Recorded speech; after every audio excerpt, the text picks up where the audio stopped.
We had the most interesting beginning before we went live, but what's going on, everybody? Welcome back to Comic Book Weekly. We are without a member, but for right now, let's talk about the members that are here. I'm Chris, Dark Avenger C86. Next to me, I pointed the right way this time. You did. Next to me that way is Brent. What's up, everybody? You can point to your @. Well, oh yeah, Well, I don't know where it's at. I can never point at the right thing. It's @Brant Fowler over here, and it's Brant Fowler. Below me is Michael Duderock 18. Hey guys, Duderock 18. It's right here on the bottom. Check it out. Rock on. From me. Okay, I almost had it. Damn it. It's Cat Comic Uno. Hey guys, He's right that way. There we go. Yeah.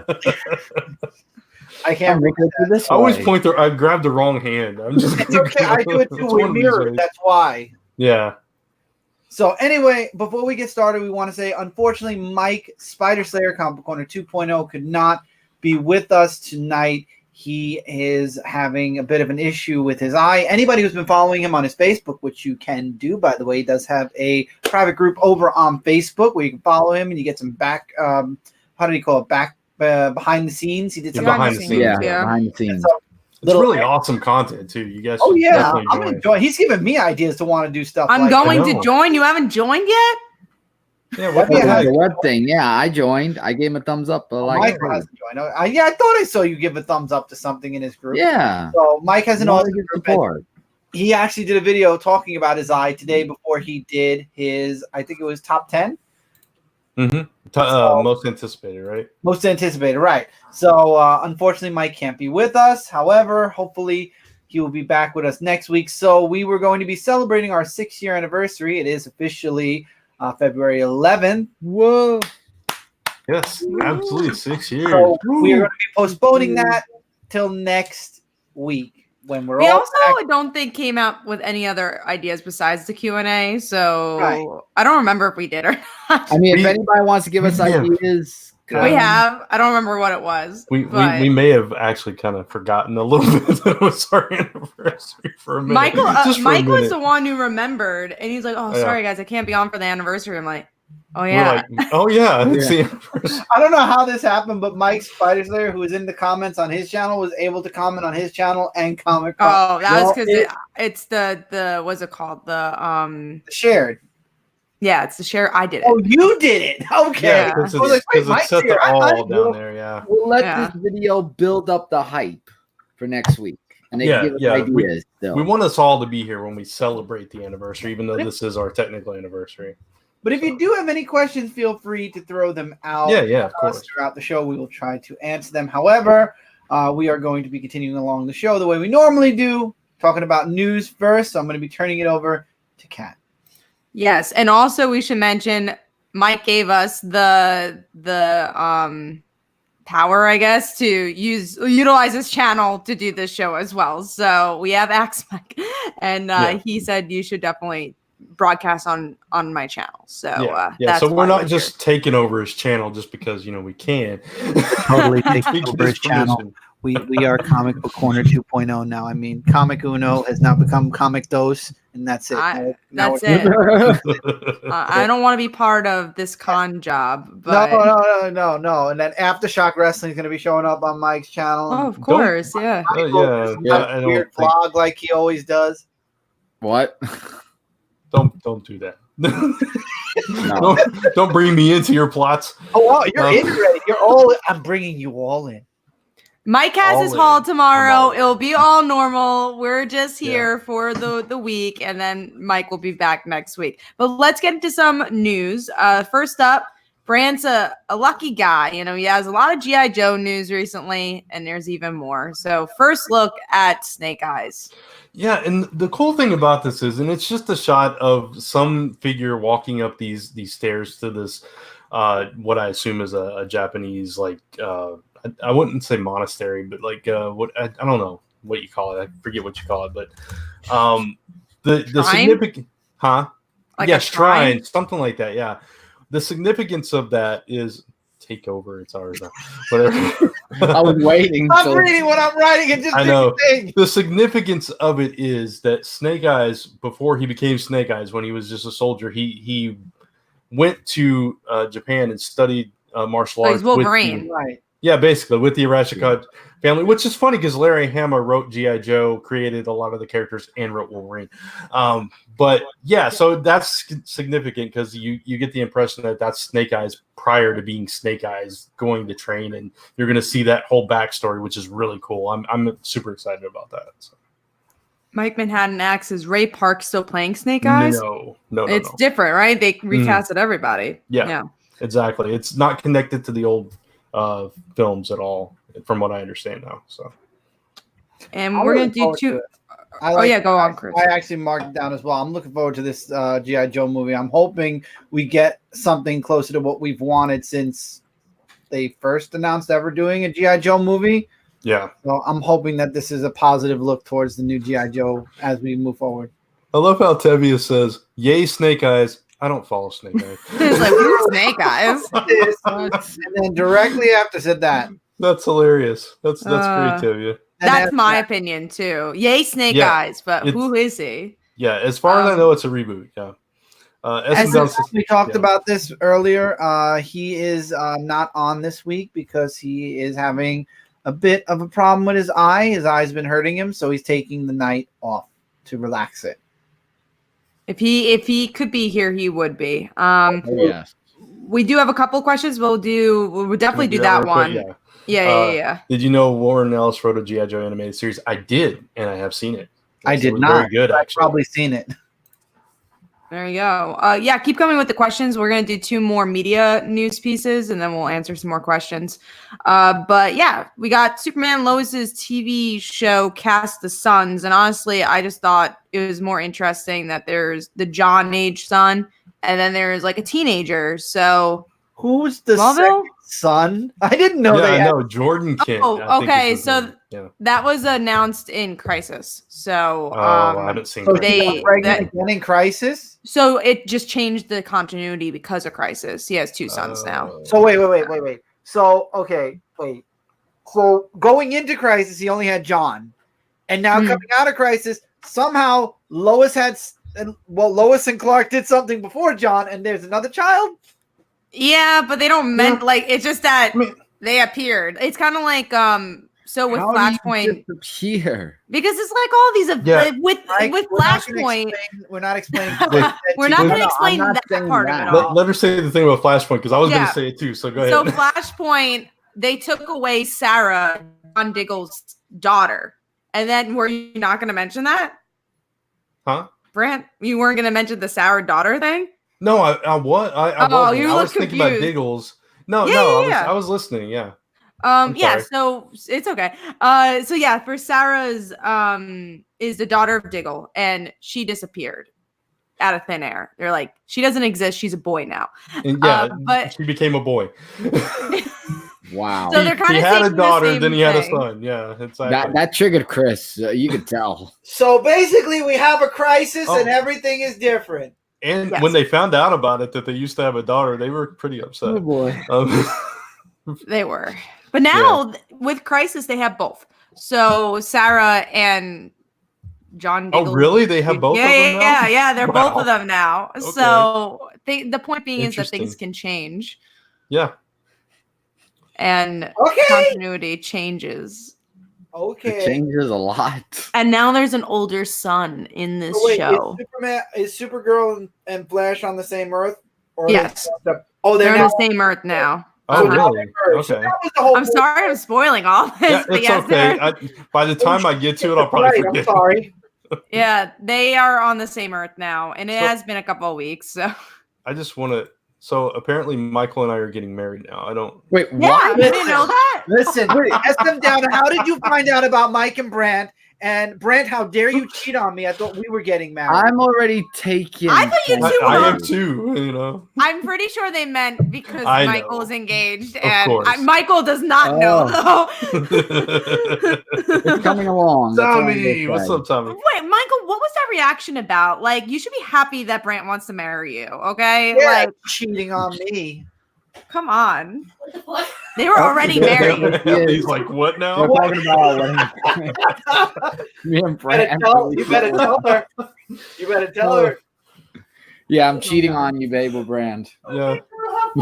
It's like a Yeah, it's like a five-way we got one on now. Me, Michael, Chris, and Lisa, and Ellie. I don't know what's going on anymore. Oh my Oh god. my, crisis! Oh my. Exactly. Crisis on Infinite Crisis Earths. That's what happens. Now, Brent's I not gotta get up marrying for a me, he's second. marrying Michael. Oh god. I'm gonna get messages from Lisa in a minute.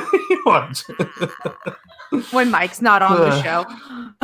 This is what ends up happening. All right, we'll answer one more question, then we'll get some we'll do one more news piece, and then we'll do another question. Unless you have more thoughts, Chris, or do you want to just have more questions about Crisis? I don't want to because I'm hurting my brain. I'm just waiting for Superman and Lois Lane to come out, and then we'll see how that goes. Okay. Next one is that Sam Raimi, who did all the Spider-Man Tobey Maguire movies, will be directing Doctor Strange. And what I thought was interesting about this is that Doctor Strange is about multiverses. So can we maybe see Tobey Maguire's Spider-Man in Doctor Strange? I think we'll see a cameo. I think that would be very interesting. Tobey said he would put the suit on again. And we saw a picture. If you all saw the little teasers in Morbius, there was a picture of Tobey Maguire's Spider-Man. So I think it's a strong You're tearing me apart, Lisa. Get your son to say, wait, what? You're tearing me apart, Lisa. Hey, Tommy, could you say you're tearing me apart, Lisa? No, I didn't think so. It's a little bit too much. A little bit too much on that. Yeah, so that could be interesting, but I would hope they save a Tobey Maguire cameo for like a Spider-Man movie. I wouldn't want to see it in a Doctor Strange movie. That would be strange. Doctor Strange movie because I'm okay with seeing it door at all. We get it, yeah. I don't know. We'll see. Spider-Man 4, the Spider-Man to redeem. Lisa just messes me and said, "Are you all talking about me?" Yeah. No. We're talking about Michael Not at all. wedding. Yeah. Yep. So Lisa was sorry to break it to you, Lisa. Michael and I are apparently an item now. No. Yep. Totally. It happened really quickly, but it was very quick. Roll in and out. That's it. This is going to be a running joke forever. This is what happens when you have a 6-year anniversary, which goes into the question of if we were celebrating the anniversary next week. We are, like we mentioned before. But we do have a couple more questions, and then we'll get into some news, more news. And one was all the way on the top. Tevye, any opinion on Wally becoming a new Dr. Manhattan? I didn't hear about that. Oh, you didn't hear about it? You didn't hear about that? No. Oh, yeah. Yeah. It's the free comic book day thing. I guess I didn't read it. No. Yeah, he's getting he's like combining Dr. Manhattan and the Mobius chair. So he's like ultimate power Wally now. Okay. Because they haven't screwed up his character enough. Does anybody miss those days where Wally was actually just the Flash? I do. Honestly, I kind of wish Wally just wasn't in DC if they're going to keep doing this. They don't know what to do with him. Just don't do anything, man. Listen, DC pulled the yes switch on killing Alfred. DC put Brian Michael Bendis on so many books, and he's doing a bang up job, isn't he, everyone? And then now we've got Wally all over the place. Nightwing has no idea what his name is anymore. It's, I mean, I don't mind them doing different things with characters and stuff, and I appreciate that they're trying to make Wally significant. I don't agree with the way that they're going about it personally. They have a cell phone service now called the 5G universe. I'm wondering because that solicitation called it Generation Zero, did they change it? Because they got so much flack. Who knows? I mean, 5G was a pretty bad name if they did. Was. I mean, they're bringing metal back. They're bringing metal back for a second time around. Well, so people liked it. We didn't, but the only part I liked about metal was the rock concert in the end. That's the only thing was I so enjoyed. good about it, though? I mean, I think it's people's acquired taste. I think if you've been enjoying what Snyder's been doing, people like metal. All right. And as far as 5G, I think we're going to get some answers on Free Comic Book Day. Until then, I guess we just have to keep guessing. Yeah, we'll keep guessing and not actually giving you guys any answers because we don't care about it. So, and we have none. But we will go into the Free Comic Book Day stuff, and then we'll get to some more questions. DC's Free Comic Book Day, we kind of just talked about it. I just thought it was interesting that they are doing some bigger stories here. And they're trying to do something different, I guess. But I don't know.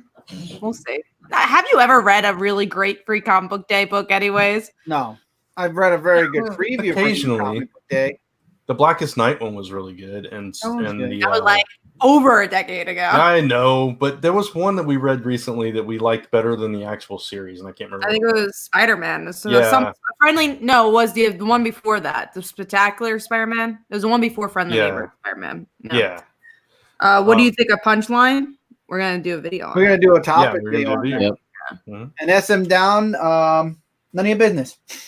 What did he Oh, say? that comment. I mean, seriously, he could be and do whatever he wants to be or do. He could pursue whatever his life dreams are. That's what my teachings are going to be. Yeah, that's all you Cat gotta or do. offline. I mean, Kat's a writer. Mike's a teacher. I'm a writer. Brand's a writer, letterer, flatter, editor, Future wrestler. future possible. I don't know about that. My wrestler and podcaster. Jesus, Brand, how many hats do you wear per day? He's wearing one right He's now. an editor. He's I an do editor. dang He much is makes what I do. Kickstarters. He's a logo creator. All right. Just move on. I think we Brand should. doesn't like the stroking of his ego. I'm going to stop now. Oh God. Yeah. So I don't.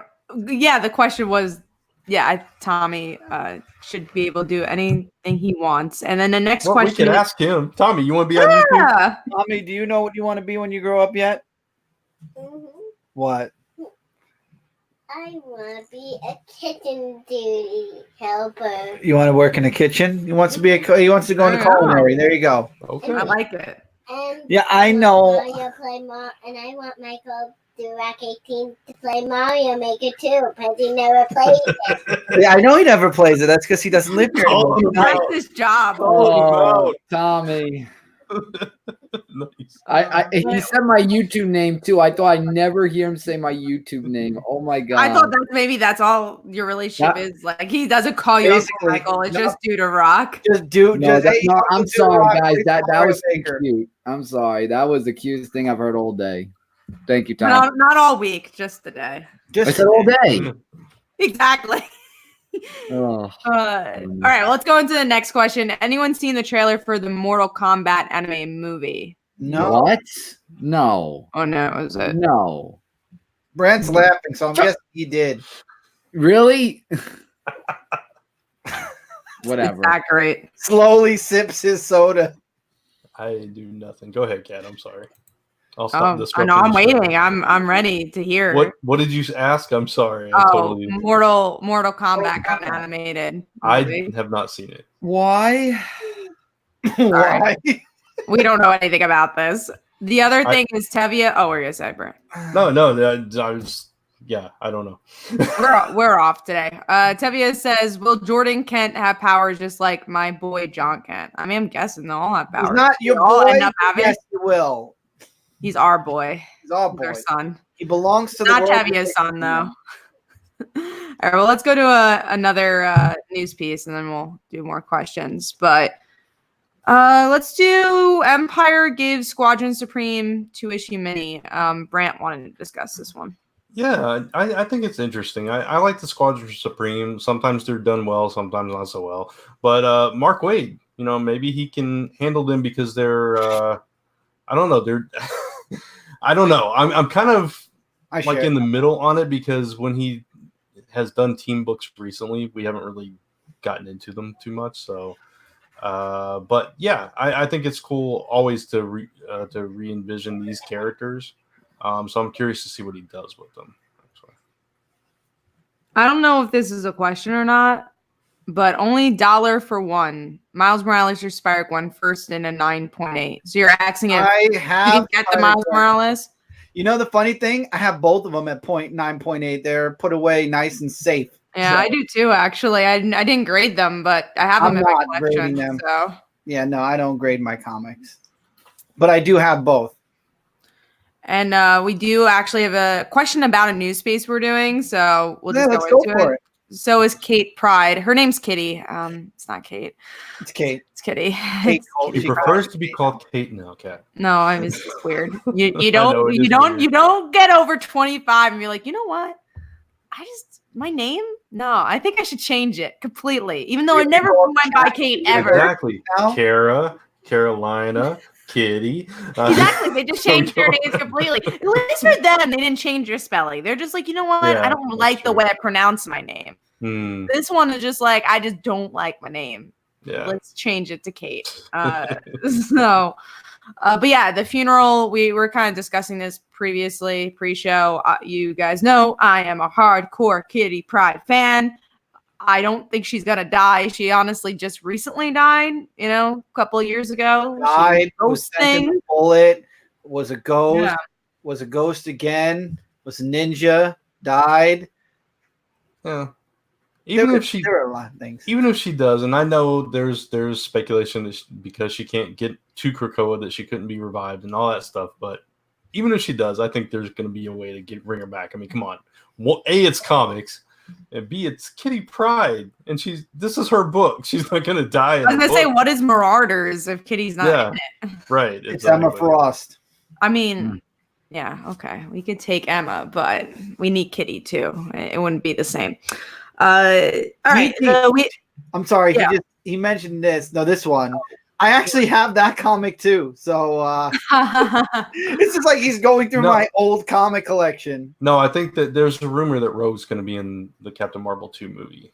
I thought it was about Rogue and Captain Marvel. That'd be interesting. I mean, it's a very bad plot line for Carol, so I don't know if they would want to touch it, but could be interesting. Yeah, there's a lot of history there as far as comics go, but I mean, it would There's a reason it's avoided. Yeah, but that would be the first X-Men character in the MCU if they did that. I think they'll go with Wolverine first. I don't know why, but something inside of me. I don't know why. The most popular X-Men character does seem like the one they would go with first. Just my hunch. It goes back to Hustlers all over again. I don't know. Well, technically, if you want to count Runaways, they are technically the first mutant / Yeah, but she wasn't a mutant in it. Yeah, they did away with that. Yeah, she was scientifically engineered. Yeah, that's just like Magneto's children. Just like Magneto's children are not Magneto's children, and poor Quicksilver always dies. He does, but that's okay. I don't need him. Next question. This is connected to Kitty. Isn't she technically always a ghost? Well, they played with that. Like when she came back, she just couldn't touch anything. So that was interesting. Mm-hmm. And then going back to Dee Tee, they say which one if you had only $1. So they're just asking you like which one if you didn't have a comic collection, would you take Miles or would you take Spider-Gwen? I mean, I would obviously take Spider-Gwen. I would take Spider-Gwen just because Miles, I've seen his first appearance around, and it's unless it's graded, it's pretty cheap, honestly. Also, if he's actually more of a market point of view. Market wise, no one knew Spider-Gwen was going to be popular. They printed a lot of Miles Morales. That's true. Also, so they printed, third printed it. Yeah, it's true. But even then, it was a big rate of books that they printed it for because they're like, "Oh, Peter's dead." It was an event. Like for the Gwen one, they're like, "Here's a random one shot." So money wise, like if you want to make money from it, I would say Spider-Gwen as well. Yeah, just because it was so unpredictably amazing that it's just gone. Exactly. Also, I would say TMNT 93 was it? The one where Jenica turned into a turtle for the first time? Yeah, that's a lot. Nobody expected that either, exactly, and that's gone. You can't find any that do well. Yeah, like we go back to Batman Damn, but the ones in the market where you don't expect it to be high because they didn't make a lot of printing is when you're going to get more money. Absolutely. And Tevye says, how about Spider-Girl Mayday Parker? I mean, she's not as popular as the character, so her 105 is like, I think maybe $30 or so. And I have a couple of versions of it, but so it's not. Weirdly enough, The Walking Dead's final issue is going up pretty high. I don't know why. They've already made second and third. Really? Yeah, I don't know why, but it is high. I got my hands on one. The last issue, of course, it's going to go high. I just bought one today, actually. Really? Oh, seriously? No, seriously. First printing, second printing? First printing. Oh, see? So it's still available. Yeah. A friend of mine was selling it on eBay, so I just You're like, I gotta get it. Yep. Wow, that's sad and depressing. I mean, it's just how comics work. The Walking Dead finished a comic series, about couple months ago. Not Yeah, even a year ago. Yeah, unexpectedly. Yeah, about half a year ago, if Mhm. not more. Yeah. All right, well, let's go into some more news. Next up, we didn't talk about the Marvel Free Comic Book Day story. It's what you would expect. It's their top tier. It's X-Men, Venom, Spider-Man. So I thought when they said Venom Spider-Man when I was making my order for DCBS that it was the Venom Spider-Man crappy, kitty. oh, we got $5. Thank Oh, Coach, thank you for Oh. the $5 donation. you. Yeah. I don't know if it's on our channel or Mike's channel. It's but on hey, Mike's, but it doesn't matter. We're happy for any donation. So thank That's right. Oh, yeah. Well, I didn't know where to thank him for. you. Yeah, Thank you for that. Sorry, I cut you off on that. Marvel. No, I feel bad I didn't get it now. I'll probably have to grab it on New Comic Day if I can. Is the TV show ending? No, that's still going on. And they've had like 2 other spin-off series. Okay, let's go to more. Anything else, Brant, did you have to say about the Marvel Free Comic Book Day? Not really. No. All right, we're moving on to long-haired Superman. I'm going to go to Michael, though. Michael's got to start us out on that one.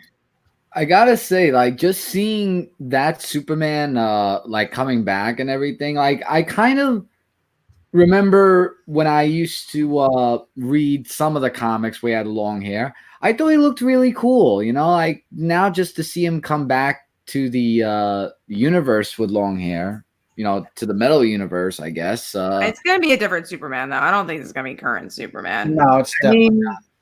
yeah, but I don't know if that's going to be a good thing or a bad I'm thing, listening. but it's just great just to see him back with long hair like we always did before. Y'all got my hopes up when I saw, Superman's coming back with long hair. I'm like, oh, wow. Yeah. I don't believe Bendis is going to do that. And they're like, oh, yeah, but it's in metal. And then he had that face. Oh. I was like, I was up here, and then it brought me down to about here. He looks great. I love Superman in long hair. I think he looks great in long hair. But what can I say? I mean, I'm still gonna check out metal regardless. Just wish he'd have long hair in the main verse for a little while too. It's not that bad of a thing. No. He just has a kid now. He has so many kids. He has Only kids one in the comic verse so far. So I'm sure I'm next sure. 5 years they're gonna have another kid. Well, I'm sure in the next crisis they're gonna have like a whole orphanage. Watch. A whole orphanage, the own orphanage. The world knows Superman is Clark Kent. They'll probably open up like a Clark Kent orphanage or something. Watch. Really? That's the end of Bendis's run. Oh yeah, that's how Bendis ends his run, or somebody comes out of somewhere with. I mean, it makes sense though. Like since he was an orphan, like that's not a horrible story to tell. in the 1950s, he did make it to an orphanage before the Kents like fully adopted him. He was in an orphanage for I think a I night. meant orphan, not orphanage. Sorry, he is an orphan. No, if I he didn't was say in an that. orphanage though. In the old, was he? In the original, like not original. But when the cartoon series first came out, he went to an orphanage like overnight, and they were like, "Please take him, please," because he bent things, and it was funny. It was a funny thing.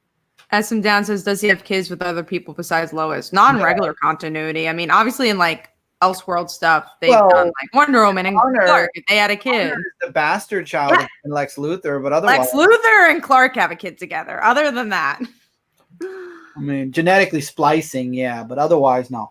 they still got a kid. They are dads for They are Superboy. dads.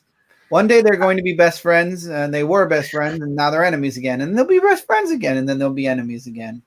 Yep, back and forth. It's the love-hate relationship that Smallville created. Makes you kind of want to do like a remake of My Two Dads with those two and Connor. I'd love to see that. Oh my god, that would make it Hysterical. perfect Hilarious. for their kids line. Yeah. Yeah. Oh man, that'd actually be like Do amazing. you know how many people Yeah. would be set off if they made Superman and Lex Luthor a couple? Dads together, but they wouldn't even be. I mean, first of all, like I think there could be and should be a comic where that happens. That'd be awesome. But either way, that's not what would have happened. They would just have to be dads together, and Right, that'd be cool. Yeah. There is a verse way back in the 1980s where Superman split himself into two, and he actually did have kids with Lana and Lois. Oh man. The one that stayed with Lana gave up his powers and lived on Earth. The one that lived with Lois moved into space and kept his powers. I don't know how I'm just spewing out all this knowledge right now. I feel very, very weird, so I'm going to stop. All the Superman knowledge. No, not even close. Did Carol Danvers have a kid with another Superman? Two different. Maybe. That would be very interesting. Yeah. Maybe. I don't know. That's interesting. The other question, this is way up. Are any of you reading The Flash or The Terrifics? I know that Brant answered that. I'm reading neither. Yeah. I'm reading Terrifics. I like Terrifics. I'm behind by one issue. There's ending. Yeah. Yeah, it is. I'm not reading either one, but I'll talk about Terrifics later in the show. Oh, it was at the end of Peter David Supergirl. So different Danver. So that's a different Danvers. Two different, because Carol Danvers is from Marvel, but Linda Danvers is Linda Danvers. Yeah. Okay, that's yeah. Yes, they did have a kid together. Okay. Linda did, not Carol. Okay, Serenity. I'm not confused how Crisis works. I'm confused how Crisis, this never happened where somebody went from having one kid to two kids, not just two kids, but the first kid is the new kid, not the youngest one. I mean, okay, he just literally, he has an older son now. It's a little weird the way Crisis worked. I am happy, and I did know they were going to merge Flash and Supergirl, but come on, man. When have they ever, I mean, they've taken children away. Wally look at Wally. He's gone batshit crazy because he lost his kids. They've never thrown in an older child.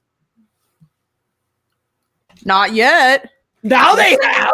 No, with Wally. We'll see in the comics. I'll have to see. Now they have, but I mean, no, I'm very well versed in Crisis in the comics, Serenity. It's just weird with the TV, and I'm very upset about I'm not saying any more because Brent hasn't watched it, and I'm upset about one character being gone forever because of decisions towards the end. Okay. Brent's got to catch up. My childhood is sad a little bit. Aw. All I'm gonna say, you know what scene it is probably by me just saying. You're talking about one of the bigger characters. 2 seconds. Pull your thing out of your ear for 2 seconds. Who, me? Yes. I'm so sad they killed my favorite Flash. I'm so freaking sad. It was a sad scene, but I thought you were talking about Oliver. No, why would I care about Oliver? I used to watch the Flash on TV. I was so sad they killed him. You could go. And we have he's watching. It's Perry, the comic book lurker. Oh my God, what's up? Thanks for watching. Hopefully you stick with us. What are we pulling out? We were just talking about Crisis and how it ruined my childhood a little bit. Yeah, the TV show. And I guess it didn't ruin my childhood in a bad way. It just made me sad for my childhood in certain ways. So next we had the Valiant publisher going to be creating a new company. So these are people that are not part of Valiant, but were part of recreating Valiant for 2012. Yep. And they are making their own company called Bad Idea. And it really looks like they're slowly going into the market, which is a very interesting tactic. And I would say it's very interesting that they're just doing comics, just really depending on the distributors and dealing with that. So yeah, I think it's going to be cool, and I'm excited to see what they do. And I'm glad they're not flooding the market and they're just trying little stuff out. Absolutely. Yeah. We got a hashtag lurking. Yeah. Nice. Oh. With Joker's icon. Nice. But yeah, Perry, you came in while we're still doing news. We are going to be talking about, because I think he meant pulling out as in comics. We will be doing comics later on. I know you. I thought he just heard you tell me to pull out my headphone and he was making a joke. But no, he came in after you put it back in even. So okay. Yeah. So we will be talking comics in a little while. Just saying. I think it's cool that Valiant not only came back from being, bankrupt or whatever, but now they're actually able to open up imprint. I think it's cool. I don't know if I'll be reading. I don't think they're connected to Valiant unless I read it wrong. No, so it's just the people that were part of Valiant are opening it up. Okay. Yeah. Still cool that they're opening something else up now. It's cool that they're doing. We'll see if it's like in universe, which will be interesting too. Is it just going to be completely indie comics? Because Valiant is known for being an indie company that is a connected universe, which not many indie companies do. So, right. Brant, did you have any ideas? Not really. You covered it all. So I was trying. Cool. Yeah. It's a lot to actually cover in that talk about a whole company in that regard. But right. Yeah. It's I'll be more interested to talk more about them when we start seeing product from them and see what it's all about. Yeah. And at the same time, we have, AWA that's going to be coming out, which is ran by the previous editor-in-chief of Marvel. This was announced a while ago, but they're finally getting their stream of comics out. So it's an interesting place. From Marvel. It's not the same guy that... Axel Alonso, really? Yeah, I didn't know. yeah, he has his own never mind. company It wasn't coming who out. I was thinking. I'm thinking like 3 years ago. I forgot the name of the company, but the one that did that zombie apocalypse right after Night of the Bill Living Dead. James, you're talking about. Yes, because they closed down right after issue 5, I think. And this is a whole new company. It's back. It has big names too. You have JMS on there. There's some. You have Frank Cho. So it's gonna be a show. So it's kind of like I think I might have to look out for this one. So it's kind of like the way Aftershock was, where they launched with a bunch of people. Yeah. Okay. Yeah. It's been on my radar for a little while. When you're in the indie comics, you're searching. Somehow I missed that one. Stuff. Yeah. But actually, the answer. I found it. I'm sorry. You know the answer to this one. I'm not. You know my answer. If you've watched my comic review, which my comic reviews are back, by the way, everyone, you know my answer to that. With great thumbnails, so go check it out. Oh, thank you, Kat. And that's the first time I've actually tried to. Brant gave me the idea initially, and then I decided to attack it my way, and then it came out perfect. Now Brant just has to stop making fun of the fact that I don't make my logos to the correct size. I just said you scaled them proportionately. Oh yeah, I actually tried That's that today all. and it worked. And I appreciate that. So now when I do my next thumb for next week, I'm going to do it. So thank you for that. You're welcome. There you go. Again, Michael, there are many hacks. Michael, did you have thoughts on the bad idea? Because you marked it down.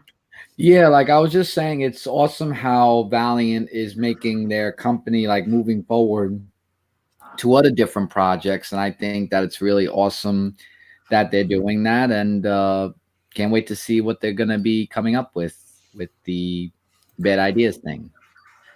Right. I see you have a comment up. You want to answer it or? I don't know if that counts as an extra sibling or not. I guess yes, to explain Wally and Wallace now. Yeah. Mm-hmm. I guess. Yeah. But this was more of a direct children of the superheroes. So, I mean, yeah, it kind of does, but I didn't take it as like all of a sudden John being a younger brother kind of. It's not as big of a deal as like, because Iris having another brother is like, oh it's maybe we just forgot about that, Yeah, it's just like it kind of just explains Wally and Wallace's coexistence. Yeah, and we never see him anyways. It's just a way to explain Just like continuity. now. Hey, I mean, Corey lost his sister for like a number of years on Boy Meets World, and she just ended up being in a room for a long time. I mean, in True. Happy Days, they had an older brother who walked upstairs and never came back down. Yeah. When it comes to old sitcoms, people get written off, and you never see him ever again. Never again. All right, well, let's go on to I think we have 2 more left. I just want to make sure we do. So let's do Transformers and My Little Pony is getting a crossover. I know that's such a. I only marked it down because it's just what? Who's buying that? That's such a weird combination. Yeah, Michael definitely, and Brant is definitely because Brant's a Transformers fan. Can I just say something before? Yeah, you just did. You said no. How? How? Ponies have their brand on their butt. Transformers have their brand on their body. Autobots, Decepticons. You can't do that. How? So How is you're that saying even? there's going to be Autobot and Decepticon cutie marks? Yeah, they're cutie awesome. marks. That's the end of the issue. The ponies are small.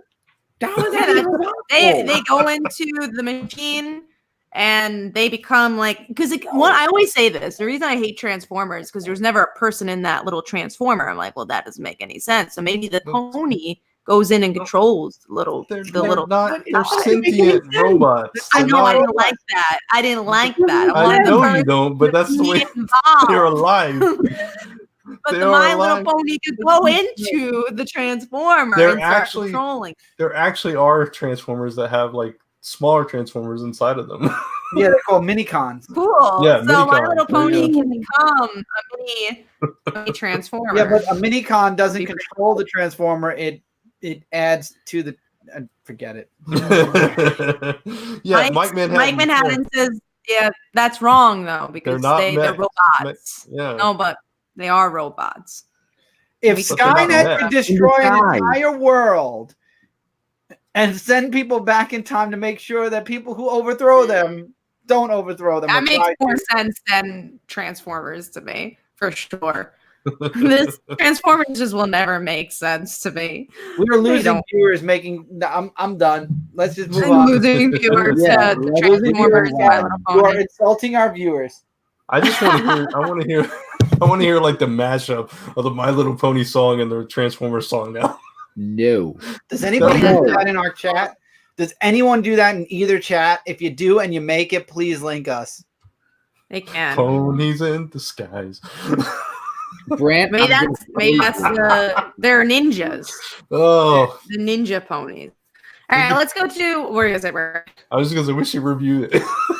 Oh yeah, someone's got to read. I'm sure my first words are gonna be. I went to the first page, saw it, and shut the book. Not reading it. Nope. And Mike, I'll read it. There's a Gundam Hello Kitty crossover, so we'll have to read that one and see how that one did. Hey, that'll do pretty good. Okay. Or if it exists already. All right, let's go into the last news piece, which is Juggernaut gets a solo series. Yes. And what's interesting, I kind of forgot he wasn't a mutant, so I thought that was. I totally forgot about that, and I'm like, oh yeah.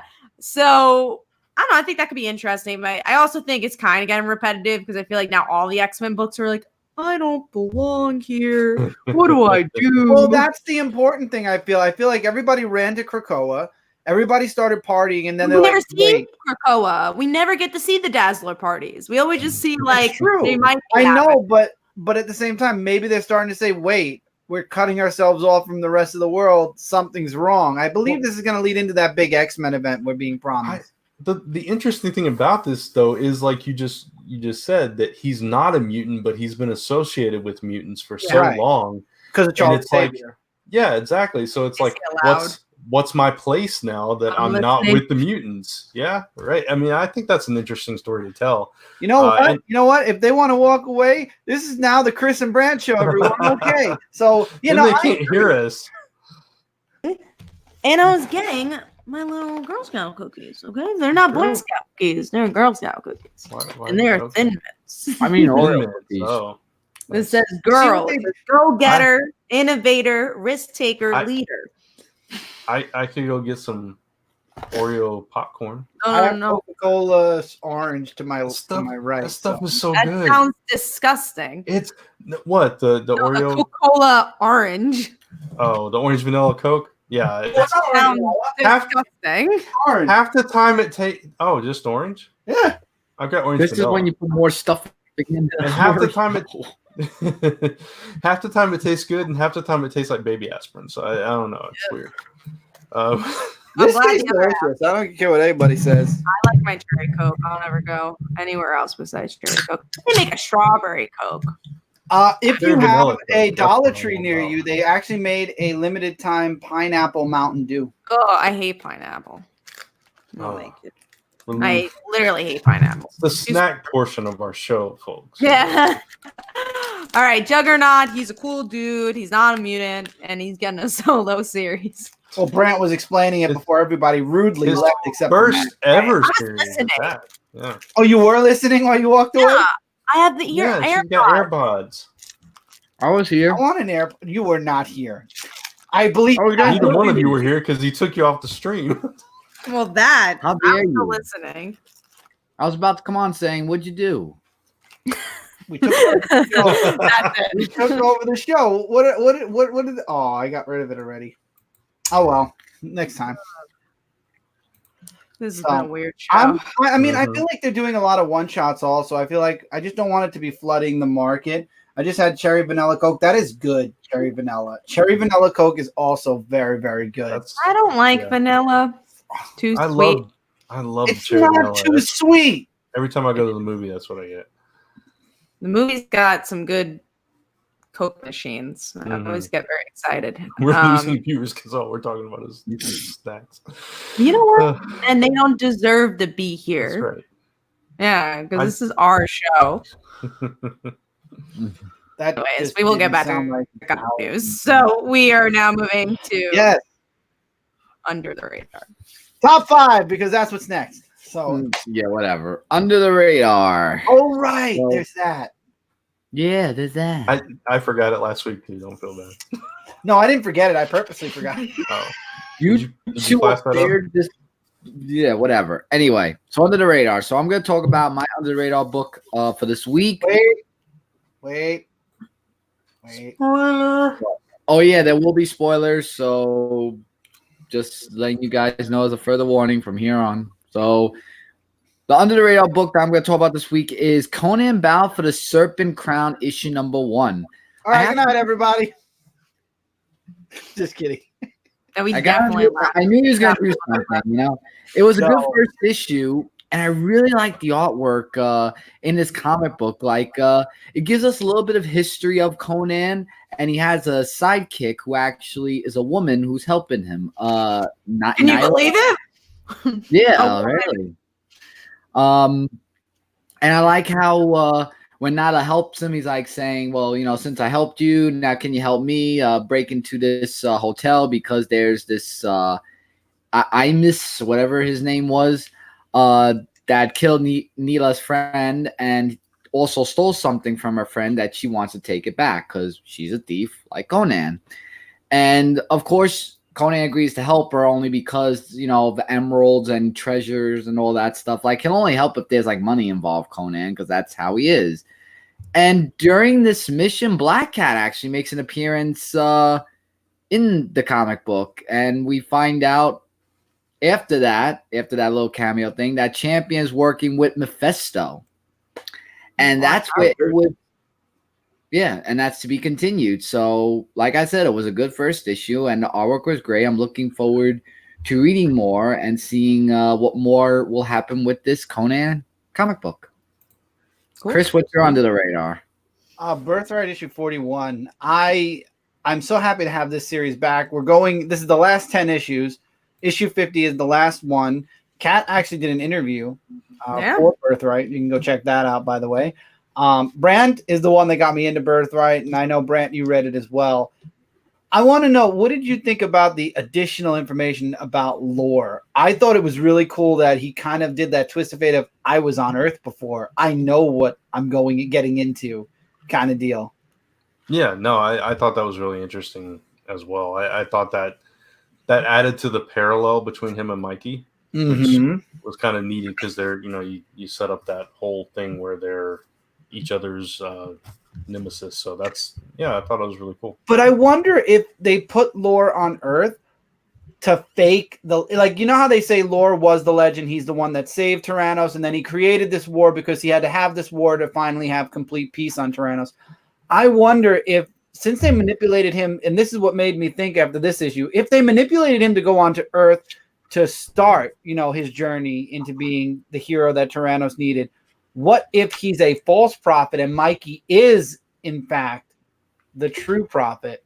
Because they never said that Mikey was going to start the war.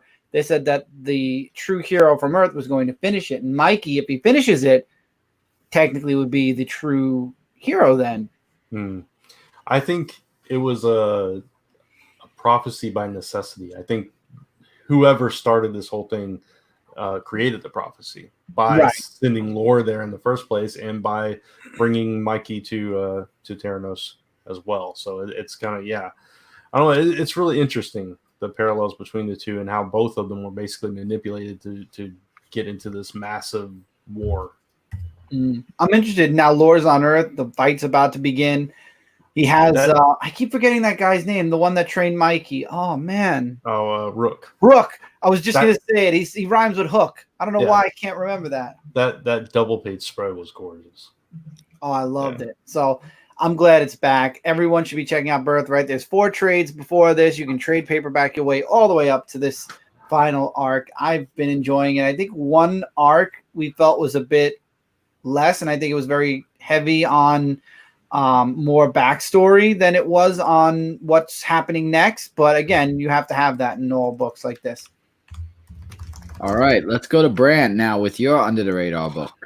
Mine's a book from Aftershock called "The Man Who Effed Up Time." #1. Yeah, you told me not to read that. I gotta said, hear this. Yeah, I said you wouldn't like it because I know you're reading, your reading preferences and stuff. I just didn't think you'd like it. But it was interesting because this guy, he's like he had to drop out of I forget what kind of school it was, but anyway, he had to take the job of a lab assistant, but he's like really smart and everything. And he actually gave them the ideas on how to create this time travel device or whatever. Anyway, so he's trying to change his life a little bit because he's just like the low guy on the totem pole. So he decides to go back in time 1 week. And just by going back 1 week and just changing one tiny thing, it's the whole butterfly effect. And every single thing changed. I mean, like and why wouldn't I like this? I just didn't think like the tone of it. I don't know. Maybe I'm wrong. I'm gonna have to check this book out now. Do I have it on my list? I'm gonna go check now. I don't know, but it was really interesting. It was a publisher released it. Aftershock. Ah, yeah, it was a really interesting first issue. So I enjoyed it. So I'm on board for it. I might have to grab it. I don't have it on my listing yet. Nah. All right, so that's all you have to say, Brand? Yeah, pretty much. I mean, that was set up for the whole first issue. It was just that kind of backstory on that, and then him realizing that one little change kind of completely changed the entire world. Like I think it was somehow him going back 1 week resulted in somebody time traveling to stop John Wilkes Booth from killing Lincoln, and the entire world changed because Lincoln lived. All right. So then let's go last to Kat. Mine is Incredibles 2, Slow Burn, issue 1. I've really been enjoying these. I didn't know you actually read Incredibles, actually. Yeah, I love Incredibles. So I always try to pick that up in the Frozen books from Dark Horse. And Incredibles has been really good. This one in particular is a supervillain gets rid of Dash's powers and kind of utilizes his smarts to go up against the family, and they can't really use their powers to do so. So yeah, it's cool. I like that they don't change continuity at all of the series, but it does feel like there's movement in the books, because I feel like with these Disney tie-ins, they tend to just not do much, because like, how much can you change? It's Disney. So it's nice that they do something with it. They're building the characters. So I've been enjoying these miniseries. Nice. All right. And that is the Under the Radar books from there, and we got some Under the Radar comments as well. So thank you guys for giving us your Under the Radar in the comments. And we're gonna head to now the big books and top 5 with Chris. Top 5 big books this week. I will be taking over since Mike is not here. We miss Mike. Can't wait to have him back next week. So let's start talking with some big books. Let's start with X-Men Fantastic Four first. The crossover. Okay. This week, all about Franklin. I actually enjoyed this issue. I love the art in the book. I forget who the artist is. Why do I Terry Dodson. Terry Dodson, thank you. And Rachel Dodson. I love the art in this book. I like that I love how Reed buries himself even more with his kids. In every miniseries and in every event, Reed somehow finds a way to distance himself further from Franklin. In the very beginning of time, Franklin and Reed were like this. Franklin was like that innocent young boy, and the more Reed interferes with his life, the worse he's getting. And the further he's a teenage boy who had to dye his hair black. So it's so weird seeing him with black hair. I know it is.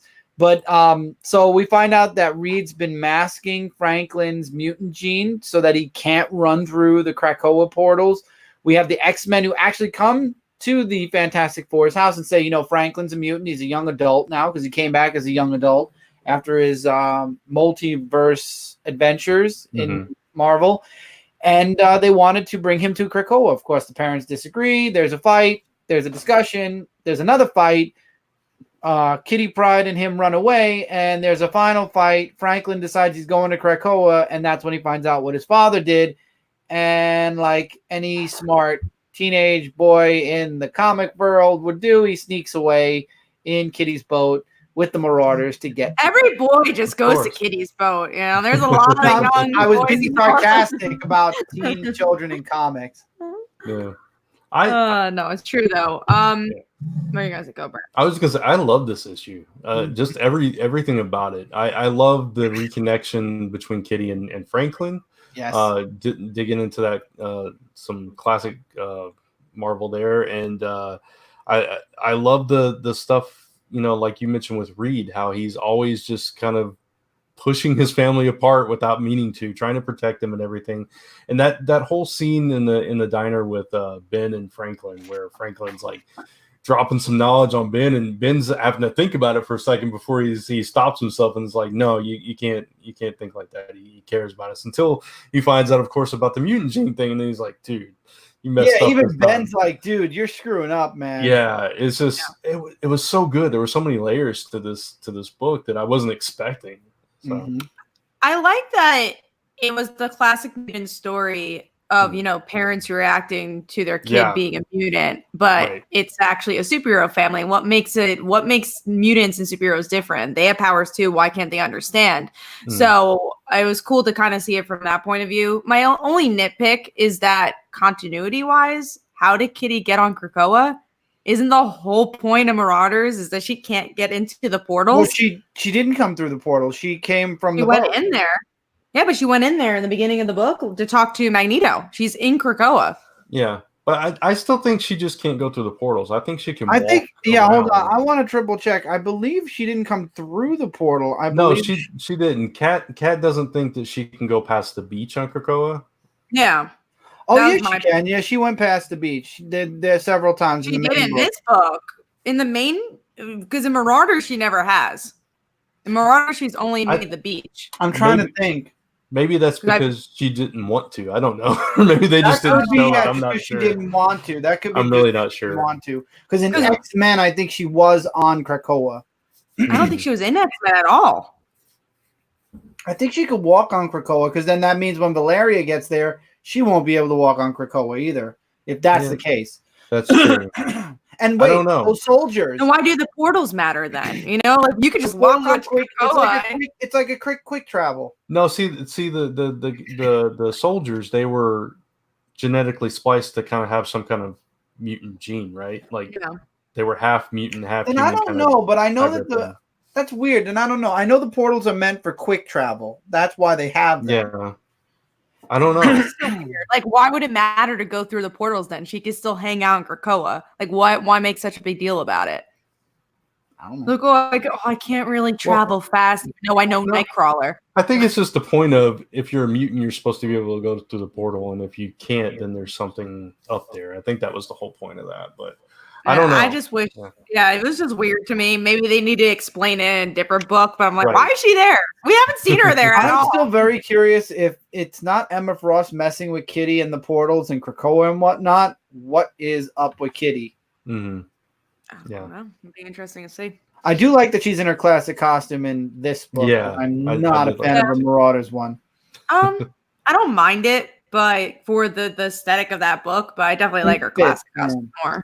Yeah. Yeah. So anybody else have any more thoughts, or we'll move on to the next book?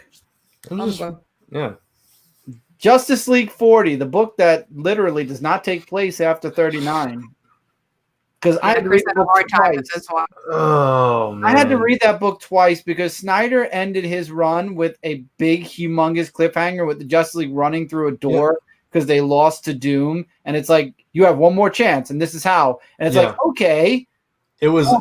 I read this, and then I'm like, Chris, when does this take place? Because Superman's identity is revealed, and I misread part of it too because I'm like, Alfred's alive, and then Chris is like, oh no, this is like a. And then I reread it, and I'm like, oh no, that was a flashback with Alfred. It was just not very clear. And then Chris is like, wait a minute, I need to reread this. It's like, I had to reread it. It's a very confusing book. I thought that they were going through the multiverse.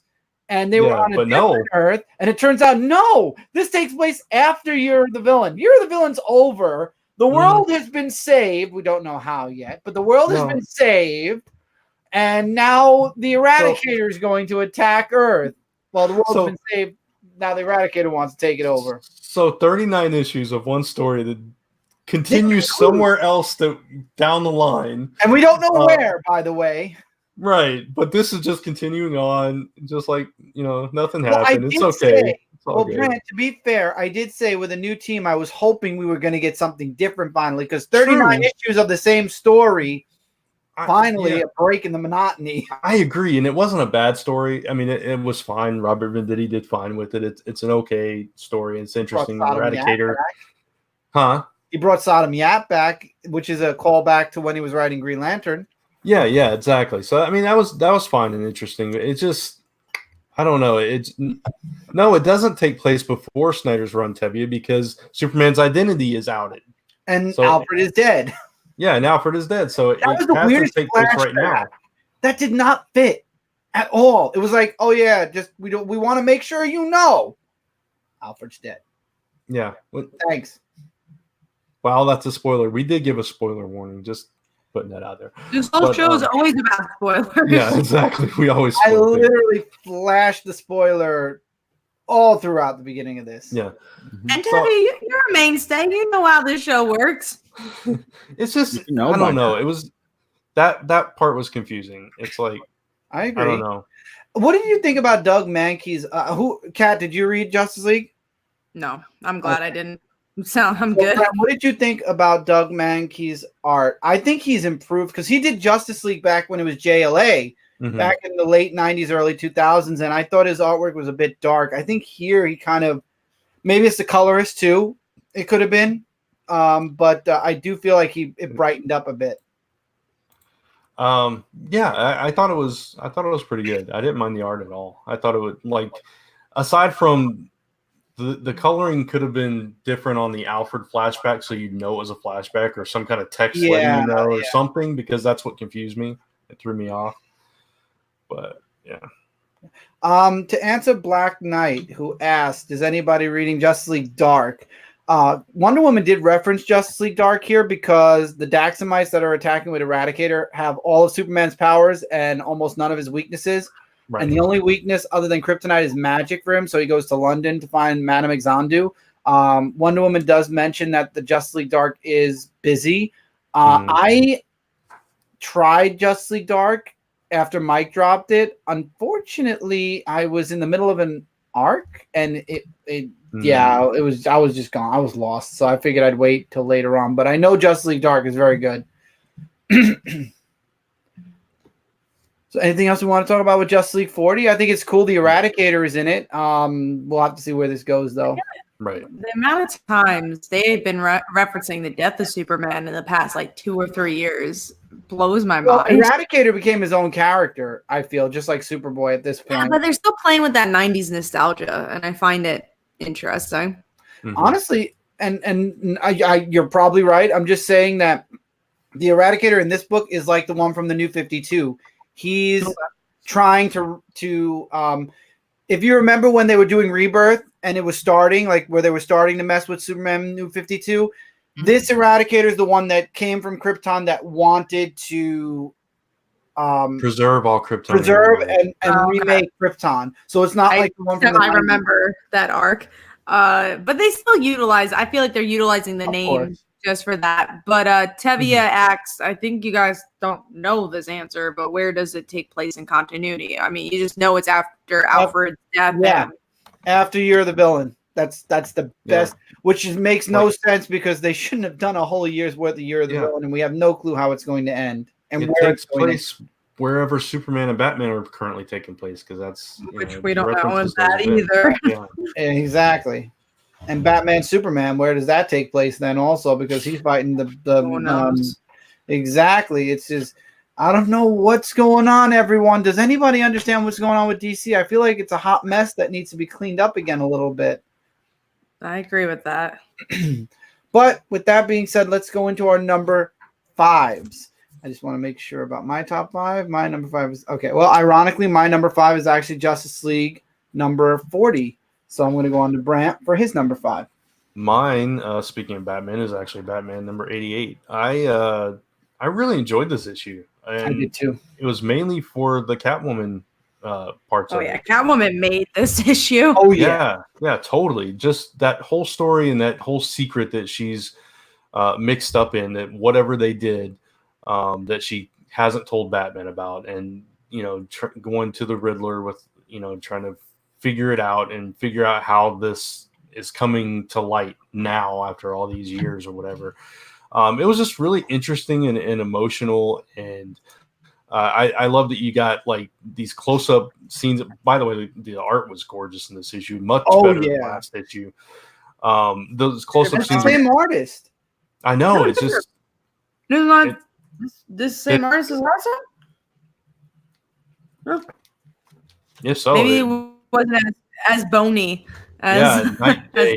Well- That's one scene where she's just got a tear coming down, and I know it's your classic, tear in the eye kind of thing. But it was really moving because she knows that she's finally gotten that relationship back, and now she might just destroy it because she has to tell him what's going on. I thought that was so powerful. But that's what makes her a hero too, is that she didn't even think about it. She said, "No, I want to tell him," And one of our titles we were thinking about for this show is Catwoman a hero or a villain? And I think it kind of answers like she is a hero, and she's kind of crossed that line now. And yeah, I think Catwoman was really cool here. Everything else is moving a little slowly for me. I do think it's a little jam packed. There's too many villains here, but I like the potential of the Catwoman story more than Batman in this issue, which is so weird. This is not her book. I will say this, and we had a comment just now about Tom King being off the book. I feel like Tom King had a really good idea. I don't want to say a perfect idea. He had a good idea. He just stretched it out a bit. I feel too long, and I feel like 25 issues. Yeah, 100 issues actually. No, I'm saying it should have been 25. Oh, yeah, exactly. Or even 50. If it would have ended at 50, it would have been fine, I feel. There were a couple of things that dragged out from 1 to 50, but I feel like if he would have condensed it, it might have worked. It's just he had this big plan, and on paper, maybe it looked amazing. Maybe that 100th issue for Batman would have been spectacular. But as we moved forward with Batman and several arcs, not just 1, 2, several stalled, I think DC for some moment in time got smart and realized, okay, we're going to give Tom King Batman Catwoman and let him finish the story up there, and we're going to give somebody else Batman. Now, if only they shared that intelligence when it came to Superman. But anyway, I think Tom King had a good run. I just feel like his idea was too long because Tom King is a good writer. He's a good writer, but yeah, that idea I think got away from a little bit. I think he tried to be a little too creative with it. And that's an odd thing to say for a creator to be too creative with something, but I don't know. It just, I don't know how to explain it. I don't know. He faked Alfred's death and it became permanent. Yeah, no, I know. I mean, that just somewhere in the middle there where it slowed down and got really decompressed and filled with, as we joke a lot of poetry. I feel like he got in his own head a little bit and was just trying to, kind of express himself and express his take on Batman in this way that just was not connecting with readers.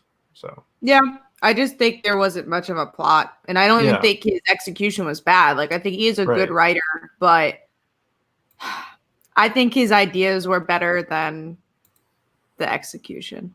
Yeah, sure. Exactly. Absolutely. So I'm glad that Batman has a new creative team and has a new direction. They have their own thing going on now. And I'm looking forward to Batman Catwoman to see the rest of Tom King's story. Maybe it'll work better in its own series where we know that's what they're going to be discussing, Yeah, maybe so. We'll see. So, Kat, what was your number 5? Mine was Incredibles. We already talked about it. Awesome. Darth Vader, I did enjoy Darth Vader. I actually have that in my top 5. I think we're actually going to be talking about that. We will be discussing it, Yeah, yes. Absolutely. But before that, we're going to ask Mike what his number 5 was. Mine was, I did read 5 comics this week. So mine is Savage Avengers issue number 0. Okay. That was a reprint for most of it, right? Because I skimmed through it and it was just like mostly reprint. It was such a long, heavy dialogue book. Like, it first goes to where Doctor Strange says that he has returned, Cullen Goth, however you say his name. I'm like, oh, that's interesting. But then you get into this whole different artwork of, with Spider-Man with the Uncanny X-Men, and you get this whole other stories that were added to it, and I'm like, it wasn't really interesting. And the heavy dialogue, I just could not with this book. So I really could say I really didn't like this issue for that reason. And I don't even know if I'm going to read Savage Avengers issue number 10, because what I saw in this issue, I'm really not too sure about it. So I'm going to just give Savage Avengers number 10 my final verdict if I'm going to just chop it and not read it at all. But this one I just did not enjoy this week. Should have saved it for the chopping block, Michael. Yeah. All right, so would you guys mind if we jumped, since we had a question about Darth Vader, add Darth Vader now and flip it with another book?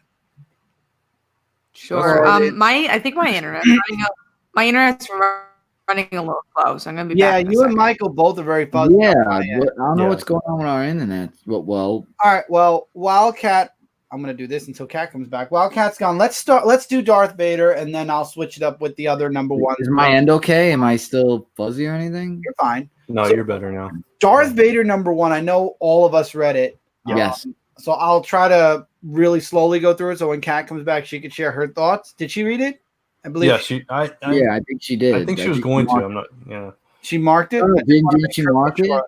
Everyone except Kat. No, Kat did not read it.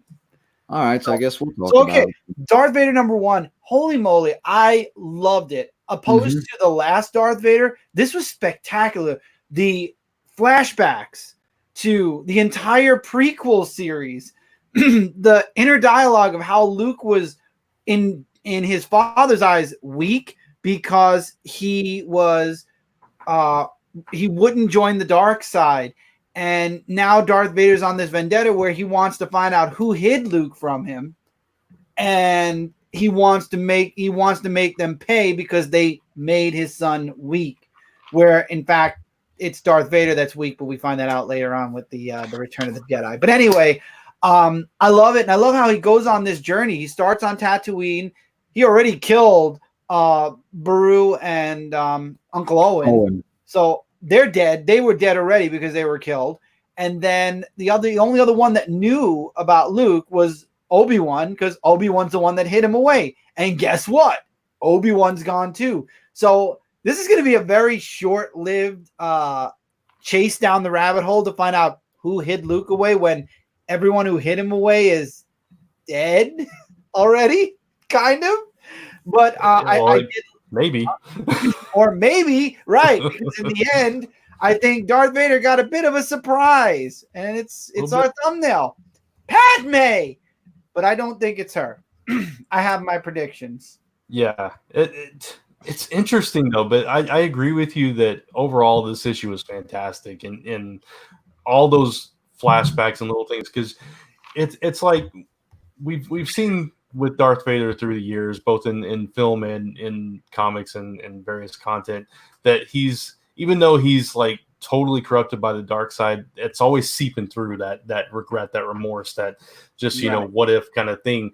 And we see that like just even without spoken dialogue about it, just seeing those scenes, you could just sense what's going on through his mind. And it was just perfectly paced, beautifully illustrated. And and I also love the droid that's just kind of like reading his mind. Oh yeah, you just want some payback. It's like I just love that droid too. And then of course the reveal at the end. It's like, what the heck is going on here? How is this possible? And that's exactly what he's thinking too. So it was really good, really solid issue. Yeah, I have to agree.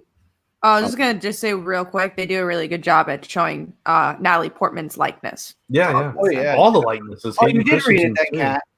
I skimmed through it, so I can't give a full thing, but I know what happened in the issue. Yeah, but I have to admit, I mean, I wasn't going to read Darth Vader number one, but since I read before, I wanted to maybe take a look at it again, and I have to admit, I was very amazed at how this comic book was, like what Chris said before, just about the flashbacks that they had and about how people were dead who kept, with Luke Skywalker and how that robot was with him and everything. And Padme, I don't know, like they say that she fell through the whatchamacallit, the portal thing. What was it that she fell? No, that was symbolism. He was seeing his mother, he was seeing his son, and then he was seeing Padme. That was the part where he cut Luke's hand off, and he had that flashback of that. Yeah, because she's lost. Yeah, but I don't know. Maybe she is alive, or it could be something that brought her back to life. I'm really not too sure if that might be a robot. She supposedly died in childbirth, right? Right. So, as far as we know, they took the kids and sent them different ways to keep them from Vader, keep them safe and everything, and Padme died. Go ahead, Mike. There was a funeral. I just thought of something. What if? Now, I'm not sure if they're going to do this in Star Wars, and I hope that they don't. What if that's Padme as a time traveler? No. No, I don't think that would fit the mythos. That's no explanation. Yeah, I just thought of it. She's older looking too. Or she just didn't die. I mean, never saw it on screen. So Well, didn't we? We saw her in the casket, the see-through casket. But I don't know. We lost Cat. That was weird. That was really close. Oh, wait till Cat gets back. Oh, no, she's still not back. Her internet's having trouble. But yeah, there she is. I don't know. My internet's going. Yeah, it's going crazy. Sorry. I don't know. I think it's possible that somehow they faked her death and kept her alive, but at the same time, it could just be in Vader's head. It could be the Emperor messing with him because he knows something. That's we see him laughing. He did know, right? Yeah, we did know Vader left. Yeah, so it could be something like that, just trying to mess with him to keep him on task or keep him, in his pocket. I don't know. The Emperor always, in the books and in text, they always said the Emperor purposely made Vader feel pain. Even being in that suit is painful to keep him angry, to keep the anger, which fed to his dark side out. So I don't know. There's a lot of possibilities there. It's but it was definitely a shocker. You get to that last page and you're like, what the heck? So see what happens. Yeah, have to see what happens. But I loved it. I thought it was a great issue. I will absolutely be back for issue 2. 100% loved it. There you go. That's a good point. Yeah. It is. Well, maybe that's what Darth Vader issue 1's about. Maybe. We'll find out. All right, so I switched up with that one. So we're going to go to Buffy the Vampire Slayer issue number 12. I did not read this, but I'm pretty sure Kat and Brant both did. Yeah. I actually like this issue, Kat. Did you like this issue? Yeah. I like this one more. Yeah, it didn't make my top 5. Okay. No, I did because we haven't been right. Exactly. No, I like this a lot more. I enjoyed Cordy a lot because I think we got her voice a little bit better. Yeah. Just more happened in this one. It didn't make my top 5, but I think this was a better issue than previous ones. I still don't like the art. Yeah, the art's a little sketchy. It has bright spots, but especially Willow. I don't like the way Willow's drawn in this with this artist. Yeah. But I thought this was leaps and bounds past the past few issues for me. You had even though Buffy's not in it, you still had all these other supporting characters going their stories were actually progressing this time as opposed to just kind of standing still waiting for Buffy to get back. You had the sacrifice with Xander, bringing Willow back to a whole person, which is what she needed to play her part in this whole thing. Anya felt more like Anya in this issue as well. I didn't even mind Kendra as much. Up till now, Kendra's been kind of annoying in the series, and she kind of took a back seat to this in this issue. So I appreciated that, and the stuff with Cordy as well. And what's up with all those people pounding through the glass of the diner and all this stuff, and Giles is possessed and all this stuff, and the giant bat makes a reappearance. It was a really solid issue for me. So yeah, I hope it continues this way. But Hellmouth is almost over, so it should be. So I think they got a better grab. Right. All right, awesome. So let's go on to our number 4s. Michael, what was your number 4? My number 4 was Red Sonja number 13, actually. So this book actually picked up a little bit. We have that Sonja defeated the Samorians, and thinking about the after effects of how they're going to survive because they couldn't plant crops or anything. So they have to think of who they could go to before her as well as her village people are going to starve because of all that. So the only person that they could think of that can help her is Kati. It's spelled Khitai. How would you pronounce it? How do you spell it again? Khitai. Katai? Khitai. Kakate? Yeah, probably Katai. Katai. Well, Yeah. Katai, yeah, I think that sounds right.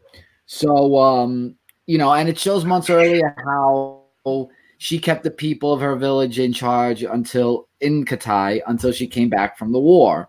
And what I like about this is that they're doing like a side note of Killing Red Sonja issue number 1 featuring Prince Cyril.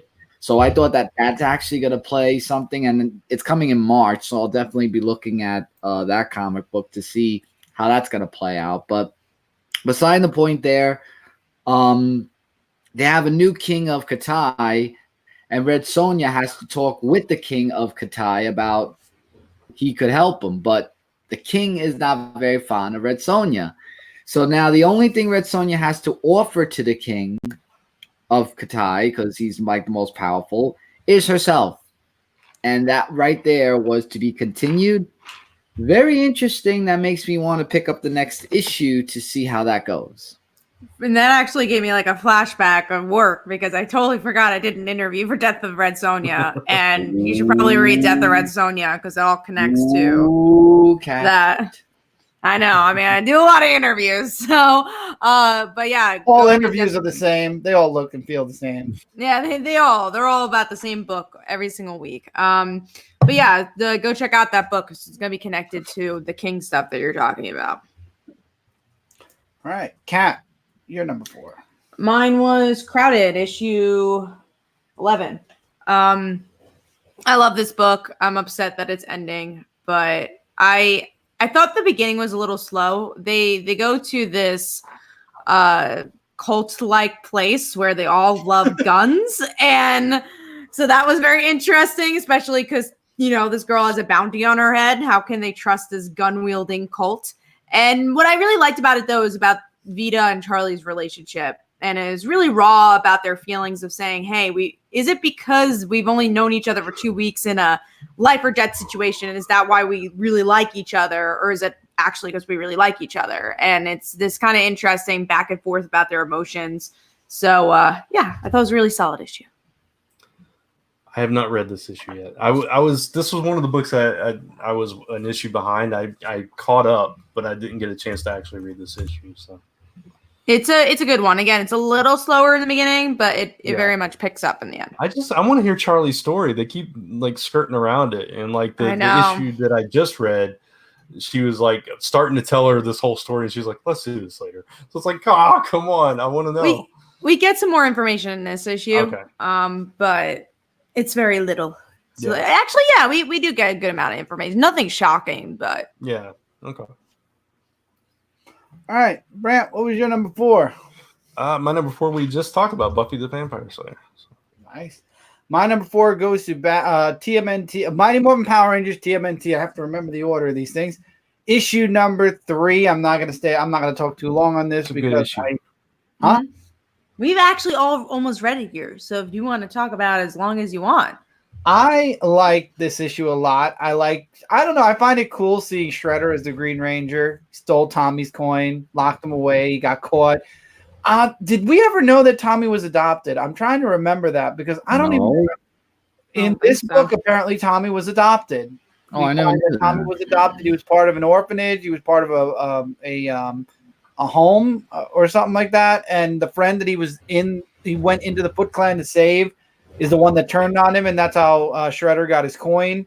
And he's trying to talk sense into his friend. It's not working. Shredder kind of negates the Ranger's powers, and now him and Rita are semi-teamed up. He takes the Ranger's powers away. They both, I guess, leave each other alone to their respective wherevers.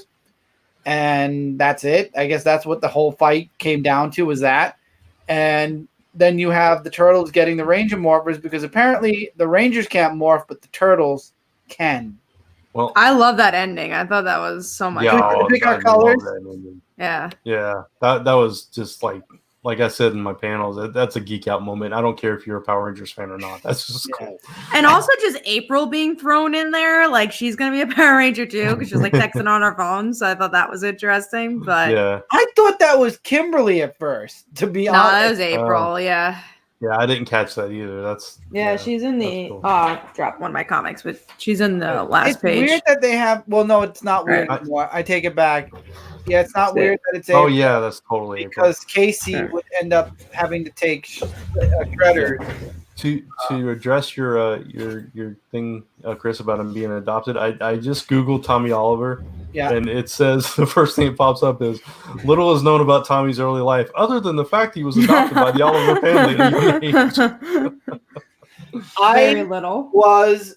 How old were we when the Power Rangers first came out, Michael? I was negative. You were definitely I quiet. think when I was 3 and No. you were 6, it was 1992. Power Rangers came out in '93, I thought. Then I was 4 and you were 7. No, I was 6. We're 2.5 years apart. Right. So yeah, I think it was 92, 93. I'm gonna Google it. What are you gonna? What? He's gonna Google our age? How are you gonna No, Google? he's our gonna Google when it came No, the out. Power Rangers. When it was Hold on, let me released. Google my age. Hold on a minute. I was born in. Hey, we've all been there, okay? So like, how old am I? Google must know. Google absolutely knows. Google. I know Alexa, exactly how old I am. Or 26. Cortana, Oh, wait. or Siri. 93. I didn't know we were. I didn't know you were only a year older than me, Brent. Yeah, crazy. exactly. Yeah, right. Yeah, August 28, 1993. It was released. 1993. Hmm. So I was. My 6. brother was a year old. Wow. I was Almost negative old. 1. So, yeah, I didn't know that Tommy was adopted. I had no- Until now. Now Until- we all know. Well, no, since reading this comic, now I guess all of us know. So Yeah. Until I mean, now. this book's a lot of fun though. Like, It is. what I love Super about fun. it is that you could either be a Power Rangers fan and really like it, or you could be a Teenage Mutant Ninja Turtles fan and really like it. But you're probably gonna love it if you're both. But Yeah, exactly. yeah, that's a really cool book. it is really well written, beautiful Yeah. art. Yeah, great way to do a crossover too. I think Mhm. they just Agreed. have fun with it, The- and I don't want to jinx it. I really don't, Yeah. and I'm gonna hate myself for saying this, but the Turtles haven't had a bad crossover. They did Batman in DC. They did Batman in IDW, and Green Lantern's crossover with Star Trek. Both volumes were amazing there, and now This- you've got them crossing over with the Power Rangers. So This- I love that the Turtles are, and I said this in my review also. I love that the Turtles are an IDW in essence is reaching out to all of these different companies, DC Comics themselves, Yeah. Boom. Now I love it. I love that they're all they're finding a way to cross over, and even IDW, they're doing Star Wars, they're doing Marvel action. No, I mean, they're Yeah. doing a great job. I think IDW's it's a lot stronger than it was when Turtles started. And I'm not saying Turtles made it stronger. I'm saying their company has grown leaps and bounds since we started our reviews. This, for me, this is one of the best like multi-property crossovers. 100%. Oh yeah, I think it's a roadmap of how to do a crossover, which is really Absolutely. cool. Like how to do shockers and character moments, and yeah, read the book for sure. Mhm. and then go and read the original TMNT series that is now beyond 102 issues, longest running Turtles series, unless you want to count the TMNT Adventures comic that was based off of the 1980s cartoon. which I don't count because it's actually a companion to the 1980s cartoon. So I don't count it. I count this as the comic verse. So that was my number 4. Let's get into some more books. Now I switched this up for Darth Vader so we could talk and have our good friend Perry hear our thoughts on Darth Vader. So Ant-Man, number 1. I did not read this. Who did? I read it. I did. Okay. Yeah, Enlightened World. How interesting was it? Would you say it's a B movie? It is a B movie. There's bees in it. There's a lot of bees in it. I actually liked the first half. I thought it was really funny, and I think as like a comedy book, this was good for the most part. Right. As a Cassie fan, This is live. This is not good. This is definitely live. This is really bad for Cassie. Like, she's so out of character. So out of character. She's screaming at her dad, saying he lives in an anthill. And also, like, she loves her stepdad and her mom, which made absolute no sense because It's because she they hates have real her jobs, stepdad. Kat. Yeah. Exactly, because Cassie cares about that. It's just like she was so out of character. Even if she had a funny anthill joke, I hated her in this book. You know how much I love that girl, but she was a brat in this issue. I liked her when she was in costume, and then when she got out of costume, it was like you said, yelling at the anthill and stuff like that. It was just. What? I'm sorry, just 2 seconds. Just to answer this, answer Adam, so he doesn't know. We are discussing books that came out last Wednesday. We will be talking about what we're looking forward to coming out tomorrow. We're not reviewing books that are coming out tomorrow. We don't have advanced reviews, and even if we did, we wouldn't be allowed to review them until tomorrow. So these are all books that came out last Wednesday. So no worries. Spoiler alert for this week. These are all spoilers and stuff from last week's books. Yeah, we hope you still join us. Yes, absolutely. And feel free to ask more questions. For sure. Cassie, I was just so freaking upset about. And the ending with the bees, I just didn't care. I was just like, I kind of gave up at the book at that point. It was okay. Like you said, as a comedy, it was decent. It's definitely a different tone to take with these characters. But at the same time, I did appreciate the fact that Ant-Man is going up against Swarm. That just makes perfect sense on paper, right? So the dialogue wasn't fun for it because I think again it just felt like 2 different comics at that point. Yeah, I agree, and I didn't really buy this whole like reason why Swarm was needing all these bees and who these other characters are and all this stuff. Chris is having fun with the no, waving hello. No, he's waving hi. I know. Hello, so I'm waving. I know. I'm just it's fun. But yeah, so it was okay. It was okay. I'll give another issue a try. But I mean, I got to read the whole series because I got to see how much of a brat Cassie will be. I don't know if I'll be able to hang on for this one. It's like I really enjoyed the last series, so it's like so freaking good, leaps and bounds. Because my biggest like gripe about the last series was I was like, oh, she's not in character. But then Nick Spencer, for the one time ever, a writer has done this for me for my favorite character, said no, that was part of the story. Like it made sense of what she was doing because she died and she never disrespected her dad. It was never about disrespecting him. I think there was times where they disagreed with each other because he was being a deadbeat. Like there was a reason for her to do that. But now they're teaming up. And then, all right, I'm going to go on a little bit of a tangent, but I mentioned this in my review. Okay, go ahead. I don't know what the full screen made for the tangent. But my little tangent is that the whole point is it took so long for Scott and Cassie to team up with each other. Like Cassie died when Scott was not around. When Scott came back, and then vice versa. So tangent. It's still on topic. So the whole point of their arcs is that I want to work together with my and Michael's falling asleep with my tangent. You can't see it. I'm not. I'm not. But anyway, so the whole point is that they work together. They to want to work together. So it was sad to see this. This is what they've been leading up to, and the last Ant-Man series left it on a cliffhanger and say, hey, they're finally working together, and this is what we get. I was really disappointed. Yeah, I can understand that completely. Michael, the comments for you. Yeah, I see the comment. Yeah, what did you guys think of Conan 12? I loved it. Such a great read and series. Conan 12, I think I reviewed this last week, I believe. and I thought it was a pretty good read. So yeah, definitely something that you guys should definitely check out for a comic book. And For the show, I'm gonna hold on. I love you got that we thing. have this. There you go. Yeah. Every There you Tuesday, 10 p.m. Eastern on YouTube, Comic Book Weekly. We start off talking news, both in comic books and media. We go into our Under the Radar. We are currently in our big books and top 5. And then we go into the chop block, which is basically the books we drop or we're dropping or planning to drop. And then we conclude with key issues where we talk about books we're looking forward to coming out tomorrow.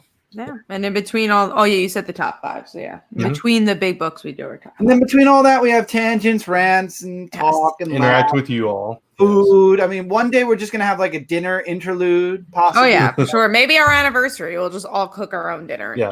It'll be a mukbang. Yeah, and Michael next has week, the stove right behind him. We could watch Mike cook his dinner. yeah, and That's next week, next week, if we're all together, we're going to celebrate our 6-year anniversary with a Q&A and some other stuff that we haven't figured out yet. We'll figure it out. I feel like we did figure it out, and we all forgot. I think we did. Adam, never feel bad to be new. It's cool having new people.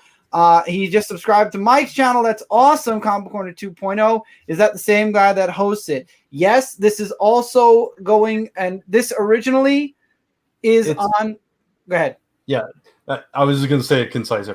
Comic Frontline, youtube.com/Comic Frontline. Mike is part of our group channel, so we're all kind of equal hosts together. But yeah, he leads the top 5 section usually. Yeah, and if you want to do our little tabs of who we are for a second, Chris, we have our individual stuff too. If you want to check us out, we'll have our little tabs up. Oh, so we all do. The comment. Hold on, go on. We all do our individual shows as well. There we go. Yeah, so if you want to follow us, this is like I do comic reviews. Mostly Chris is back with doing comic reviews. Dark Avenger comic review just went up yesterday. First one after a 6-month drought. So we're back. Yeah, so go check that out. And then Michael does YouTube videos as well, not comic related, but like fun videos and video game knowledge and lots of other stuff. So definitely go check it out. Definitely subscribe to all of us. And Adam, if you can, go over to Comic Frontline and give that channel a sub too, because that's where this originated. That's what we are. We are Comic Frontline. And it's playing there too. It's actually a dual play right now. Right. So we're on both channels. How do you say it? Simcast? Go ahead. Simulcast. Simulcast, yeah. And I always say it wrong. And me at Brand Fowler, I'm going to start doing live streams again soon. So just forget about I was gonna say Brand, but then we went into a different topic. I know. I'm the other guy again. He is the other guy. I was ready to the other guy on your live stream, and I didn't. Well, I'm the other guy here on Mike's streams. We're the other guys and gal on Mike's streams. We've taken over. This is a oh god, why do I keep forgetting the word? Hostile takeover. I don't know how hostile. Yeah, hostile because the person we're hostilely taking this over from isn't here. So and gave permission to do it. Yeah, it's really hostile. Really not much of a hostile anything or a takeover. No. So with that being said, we're just here. He could be watching right now. We just don't know it. He could be. So let's talk about our number 3. My number 3 we already talked about, and that was X-Men Fantastic Four issue number 1. Brant, what was your number 3? My number 3 is actually Miles Morales, issue number 15. I think I'm the only one here that reads it.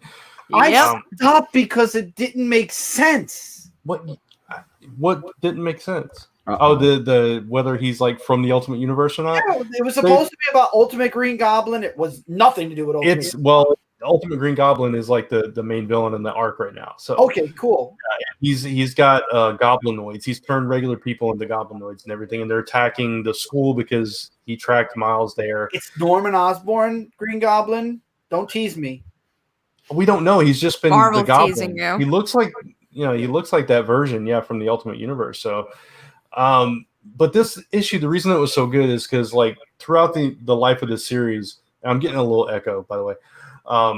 Tell me if it goes away. If not, then I'll lower it. Okay. It shouldn't be my end. Okay. I'm not sure which end it's on, but it's just a tiny little echo. I was muted, so I do hear it as well. Okay. Hello. Testing. Still hearing It's a little still, yeah. Yeah. Is it Weird. me? It can't be mine. No, because I don't hear it. Mute I yourself hear for a it. second. Are you muted? I don't hear it now. Well, it's gone anyways. Okay. All right, we're good. I'm not mute. So Okay, that's so what I'm saying. whatever. Anyway, so throughout the life of this, there's this I think it's the vice principal has been like on Miles' butt about him being late to class and all this stuff, and he finds Miles' journal and he finds out he's Spider-Man, right? So he's like confronting him about this, and then Green Goblin attacks the school, and this vice principal who's like been his enemy the whole time he's been in the school and doesn't like think he's a good student, doesn't think he's a good fit at the school and everything. He sees him save the day and all this stuff, and he's like, he looks at Miles and then he looks at Green Goblin and says, "I'm Spider-Man." And it was just like this I am Spartacus moment where he just stands up, and this whole dynamic between him and this teacher changed. And I thought it was really good and really powerful emotionally. I'll have to read this. Okay, Yeah, it that was sounds cool actually. Yeah, it was a really solid issue. And Miles' secret is safe. Ganke provides a distraction so he can save the day, and he gets thrown into a wall, and like it's just it was good. And they're starting to bring in that Ultimate Universe stuff. So it's like, okay, where's this going now? So it's been solid this arc. Universe, we hope. Yeah, exactly. I'm glad it's getting better. Yeah. That does sound like a solid story. It does also sound like maybe it's a one-issue solid story, but hopefully it continues. Yeah, we'll see. All right, Kat, what was your number 3? Mine was TMNT Power Rangers. We already talked about it. Michael? Book we already talked about, Conan Battle for the Serpent Crown, number 1. All right. I believe big book-wise, let's see. We talked about Batman. Oh, hello. Mm-hmm. Immortal Hulk, Great Power, issue number 1. Yes. Brent, you read this, right? Because I told you got to read it. Yeah, you told me to read it, so I did.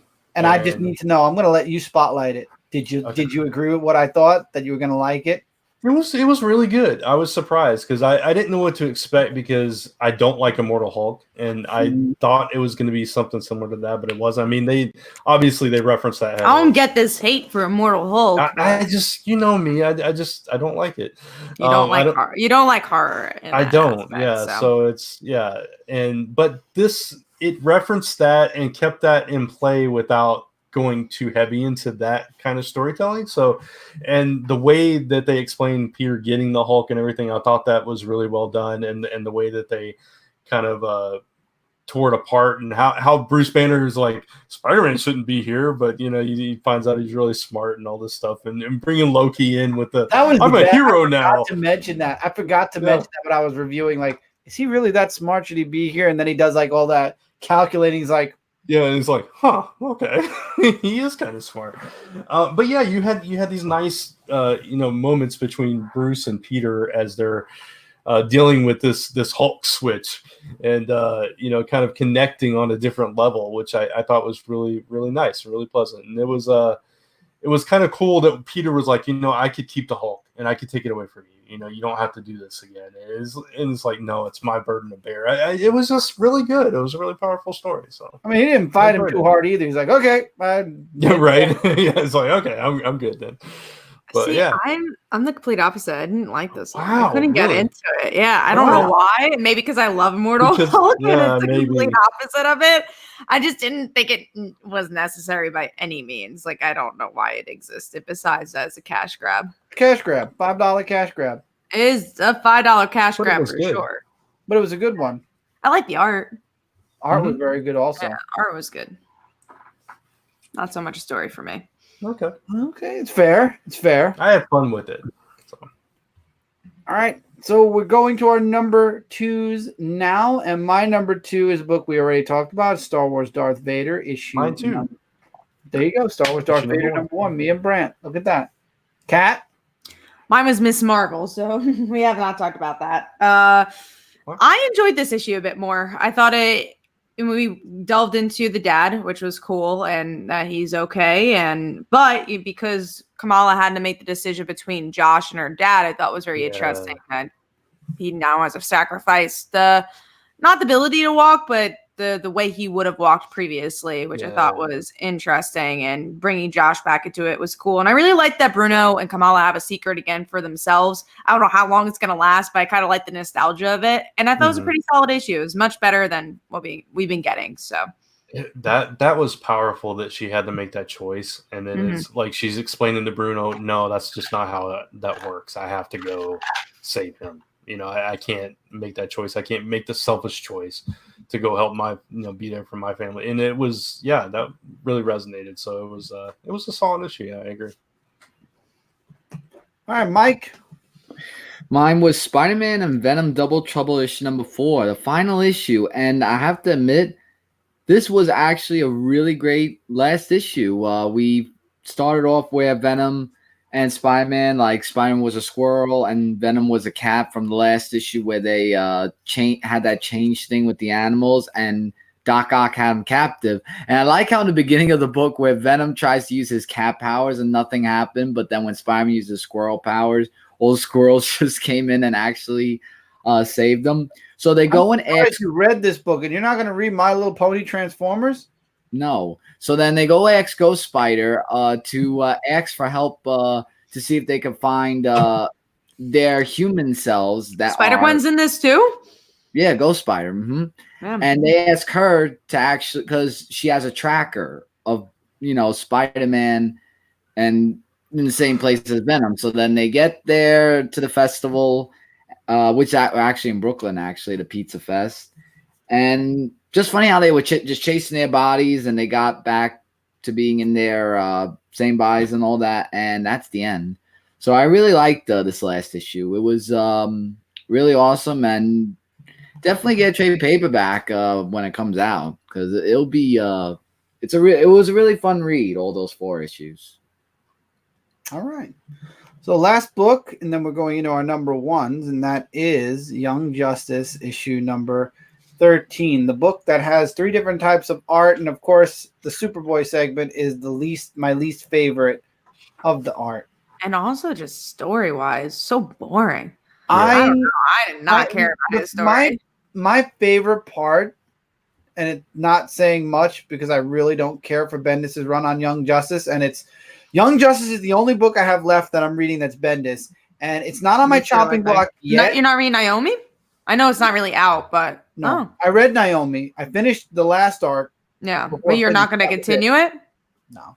Really? See, that's like his best stuff is Naomi. Like, that's old school Bendis. Naomi's not a character I really found. I liked her backstory and all, but I don't find her interesting to keep reading her. Okay. To be fair. But she's in Young Justice anyway, so I'm still getting her no matter what. I mean, she's repeating the same thing over and over again, so I don't know. Right. Wait, I'm new here. I'm new. You know that, right? That literally was her only line in the whole book. Was but she said it multiple times. It wasn't even just like she had one line. She just said the one line 5 times. So. And I think Teen Lantern has lost her ability to speak English, but I mean, that's just saying. I mean, all of a sudden, out of nowhere, we're getting like a humongous, diverse change in the team. But anyway, well, that's fine. The best part was the team's part. I feel I didn't care about Warlord's background. I already knew about Warlord. I mean, Superboy stuck in time again, or in the multiverse, moping, and Drake's the one that's kind of bringing a team together to go after Star Labs and find Superboy and bring him home yet again. Yet again. This book is not on my chopping block yet. Like I was saying, it's the last book I'm reading that's Bendis's, and it's getting harder to hold on to it. Every time I hear the word Drake or I see Tim in that costume, a little piece of me is starting to say, I don't mind that. You don't mind Drake, really? I mind that there's no story. I think more than his name. I really could care less. I like the ending. Story. The story is they've got to come up with a plan, Kat, but they don't have a plan. Exactly. But we need a plan, but we don't have a plan, but we need a plan. Yeah, it's and not I'm new here. Good. And I'm new here. And I am very new here. I like the cliffhanger, but we also knew that was happening. And don't we have enough characters? Like, I love Stephanie. She's my girl. But like, I think we can't handle Stephanie right now. I thought you'd say something about the fact that of the 4 of them, Stephanie's the only one that didn't have a line. No, it's so sad. Yeah, right? I'm so sad. Was like, we're the original Young Justice anyway, and it's like, wow, you got to bring the cartoon into this. Okay. Yeah. Which also makes no sense because how is Steph part of the original Young Justice? Right. Yeah, I don't know. That line made no sense for Stephanie. I will forgive that young. she didn't have a line because she did have like a whole entire issue to herself, and it was pretty. That was the best Young Justice issue we've had. So, in my opinion, it's like okay, the cover with Superboy and the Warlord get up was cool, but the actual story, I didn't get the art. So much exposition. So much exposition. The art wasn't strong enough in that particular part of the story. It was like night and day when you get to the rest of the Justice League. I mean, the Young Justice. And like we said, there wasn't much story. The art was gorgeous in that part of the story, though, and just it was kind of cool having all these characters interact, just like I said the last time. But yeah, it was okay. It just needs more story, like you said, Kat. It needs a lot of work. It needs a lot of work. It does need that. But I'm happy to see all the characters together and interacting. That's what I'm liking about it. Yeah. I like that Dial H has a place. Yeah, and I like Sideways comment. It's like I'm just I happy love to be Sideways. Here. Yeah. Also Arrowette just appearing, because one thing, she's like, if you don't know anything about the character, she's like the only superhero who's ever retired and stayed retired. So it's kind of interesting, except now, because now she's Arrowette again. And but she's a cool And character. we didn't see her all New 52, all Rebirth. We never saw her. This is the first time we've seen her. Yeah, it was her first appearance. But also since Young Justice. Like she only appeared in a Wonder Girl miniseries because they were friends and she wasn't a hero. And I don't know. I always thought the reason I love her character is that her mom was like part of the Olympics and she became part of the Olympics. And she never wanted to be a superhero, and like her mom forced her to. Mm-hmm. So, and she's like, I don't think I like this, and she quit. So, I don't know if they'll do that here, but I always like that portion of her. All right. And with that being said, DC fixed Young Justice, and we're going on to our number ones. My number one was, of course, Immortal Hulk with great power issue, or the one shot. Brant? X-Men Fantastic Four. Kat? Mine's Marauders. We have not talked about this book. I'm actually surprised that wasn't in our top in our group of books. I think because we had a lot of like bigger Marvel books this week. Because we had Hulk. But we only had one for in between 2 and 1. We should have thrown that in there. Yeah, well, no, I'm not sure what my thought process was that week. But yeah, Marauders, I thought this was a solid issue. You know, I was really worried that the whole Kitty thing, you know, if we're not actually dealing with Kitty, what's this issue about? But I think they did a beautiful job of building tension around it. And then we get to see a bit more of what's the underground people's name? Morlocks. Morlocks. So yeah, I thought that was really cool to really see a different side of the X-Men. I thought was really, I like politics, so I enjoyed the political aspect of it. I got you. See, I don't like politics. I don't care about politics, and this book just killed me completely. I had fun with it. I like the whole thing with the fashion guy. Oh my god. That was my favorite and only scene that I loved in the book. I love Emma though. It's like, you're wearing nothing. Yeah. And Callisto like cutting the sleeves off and he's like, oh, that's perfect. Yeah, that was such a good scene. Yeah, that was good. That was fun. Yeah, I liked it. I thought it was a really solid issue, and that's surprising coming from me, where Kitty is not even in the issue. I was surprised. I liked it. Of the non-Kitty issues, this was definitely the best one. For sure. Sure, the only one. Yeah. All right, Mike, what was your number one? I showed that. Oh, number one is a book we talked about, Star Wars Darth Vader. Nice. Number one. Wow, shocking. We got through Mike's number one. He actually had something we all agreed with. Yay! Now you get a cookie. Now I get to talk about another segment called the Chop. However, Chopping block. Agreed. You always say wait. Sorry, hold on. Agreed. Politics are whack and annoying. Chopping block. There you go. So, yeah, we stay away from politics here. We talk comic books and fun times. So, we only talk X-Men politics. Yes, there's a lot X-Men of it. Basically are walking politics, to be honest, at this point. Chopping block, I only see one thing, so that means only one person, unless multiple people are dropping this book. So, who's dropping what book? And it's not even a complete drop; it's a half chop. So that's true. Dr. Doom, and it's not that it's a bad book. It was actually a solid issue this time. But I just, with so many other books to read. This is, you got to start cutting stuff. And this is one that's like, okay, do I really need this story? And especially because at the end of this issue, Dr. Doom just kind of basically becomes a villain again. And it's like, it was kind of a redemption story. And he had come to terms with this perfect future of his where he was supposed to marry this woman. He's always making a perfect future. I know, but he was supposed to marry this woman and he seeks her out and she rejects him.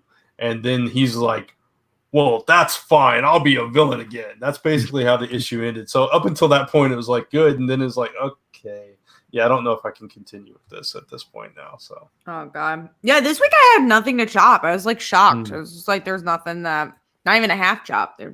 Just enjoyed my books this week. And Young Justice, I mean, you just got to stick with it. So, yeah. And with that, now my segments are all done. I'm going to turn it over to Brent. For key issues. These are books we assume are going to be big books. Yeah, we assume it until tomorrow comes. Yeah, until tomorrow and we find out and then we read them, and then next week they're in our chopping block. Yeah, exactly. Maybe. But yeah, we've got 7 books to talk about this time. So we will start with Michael with Sonic the Hedgehog number 25. Yeah, when I actually saw in the key issues, it seemed like I'd been away from that book for a long while. Actually, might have been. I think it was on a month break. I think so too. Yeah, and they have like 5 miniseries running at the same time. They needed a little bit of a hiatus. It could have been, but I'm actually really looking forward to seeing how the story of Sonic the Hedgehog 25 is going to continue with all those Zombots and everything. So from last issue, though, I'm really looking forward. 25. I mean, 25 issues. I mean, that's really awesome. Yeah, that's awesome.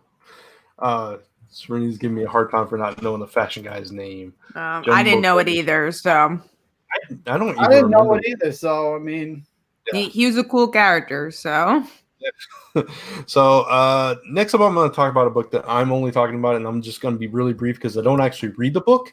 You just want to talk about it. Yeah, well, Terrifics I dropped like a long time ago, but this particular issue is a choose your own adventure, choose your ending book. So I don't know how that's gonna work. I'm glad I'm a couple issues behind on that one. I don't know, but I used to love choose your own adventure books. So when I saw that this was a choose your ending book, I'm like, I gotta read this just to see. That's why you became a writer. Yeah, you could choose your own Brandt's adventure. next book is gonna be Wannabes, choose your ending. I've always wanted to write one of those kind of books, but it's like daunting. You got to get in the. You got to have like 7 different stories. Yeah. So I'm just curious to see how they pull it off. So that's why I want to talk about that. But let's go to X-Men number 6, Chris. I'm looking forward to seeing what's happening next with the X-Men. We got so much stuff going on all around X-Men. Kitty won't be on an island. That's all we know. That's all we know. I'm looking forward to seeing what's going on with X-Men. With the team, with the book, with the main book. This is the main book of the series. Okay. And Kat, you got some Harley Quinn and Birds of Prey love. Yeah, I mean, I'm just interested to see where it's going to go. I did see the movie, and I'm curious if it's going to try to be like the movie or if it's going to just be another Harley Quinn issue, which I didn't really love the Harley Quinn. So Palmiotti and Connor's run, I know a lot of people do. It just wasn't my acquired taste, so I'm curious about it. There's a lot of Harley love going on right now because of the movie, so we'll see. Yeah, awesome. All right, let's see. Batman Pennyworth, R.I.P. That's also you because that was Mike that had also. Yeah, I like that they're exploring every single Bat family character because I think a lot of times with Alfred, we only see the impact between him and Bruce, maybe Dick Grayson. But we never really get to see like Barbara and Damien sometimes. But I would say like Jason, we don't get to see. Tim, we don't get to see. So it's cool that they're exploring the whole Bat family. And I'm excited to see where that goes. Even though I don't like the idea he's dead. But I think it could be a good story. Yeah.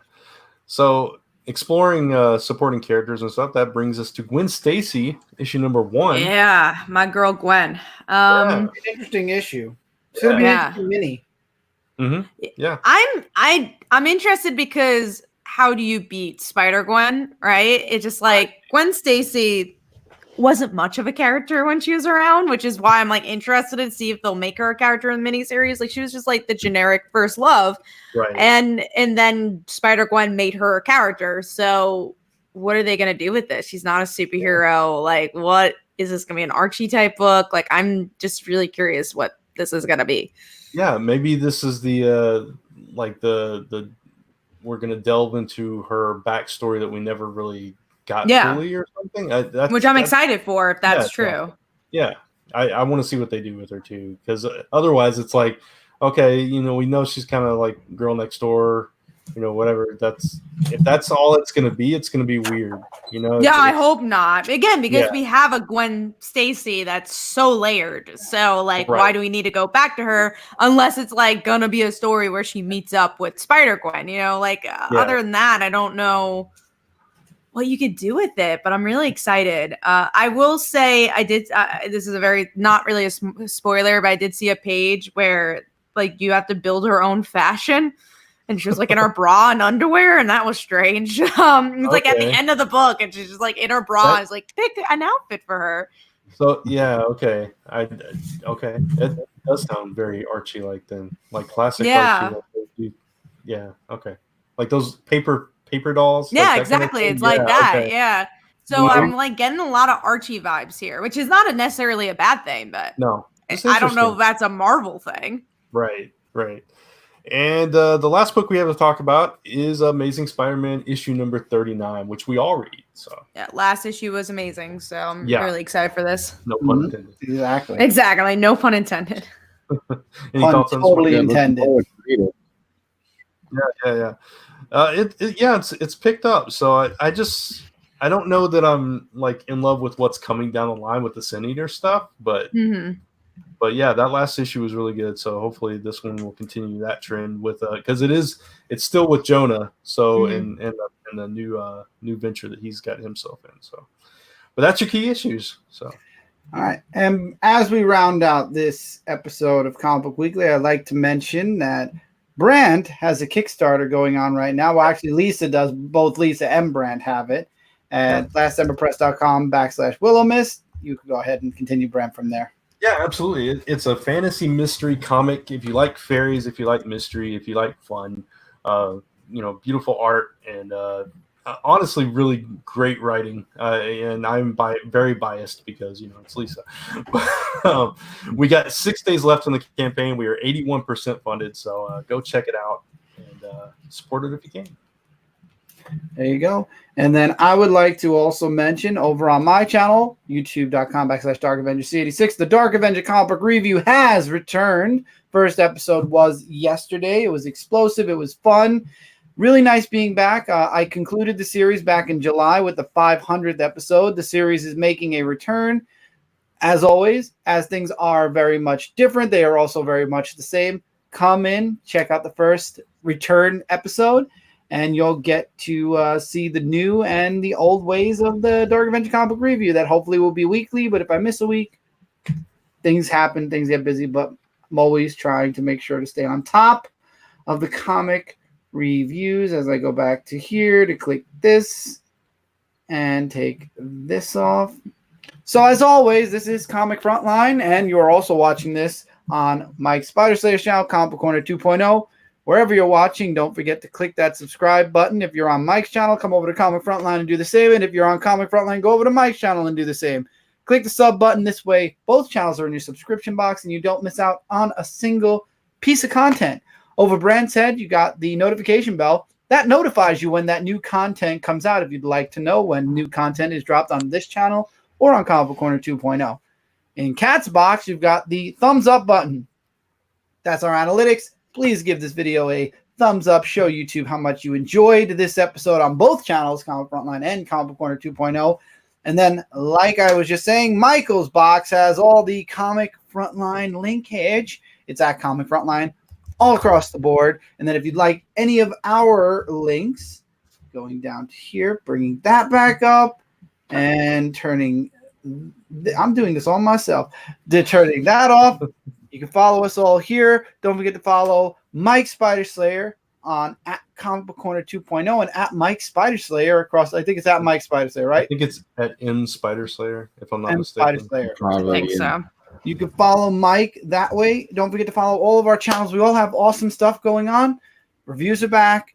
Mike does the vlogs. Brand has a live show he's planning on bringing back. Kat has the comic reviews and interviews and a bunch of other things. Don't forget to check out comicfrontline.com and shootingstaruniverse.com for even more content. Thank you all so much for being here this week. And once again, congrats to our 6 years. 6 years, and we're going to be celebrating next that. week. We'll celebrate. Yeah. We're celebrating that. Take care, everybody. Have a happy and fruitful new comic day. It's officially 12 o'clock on the East Coast, so happy new comic book day.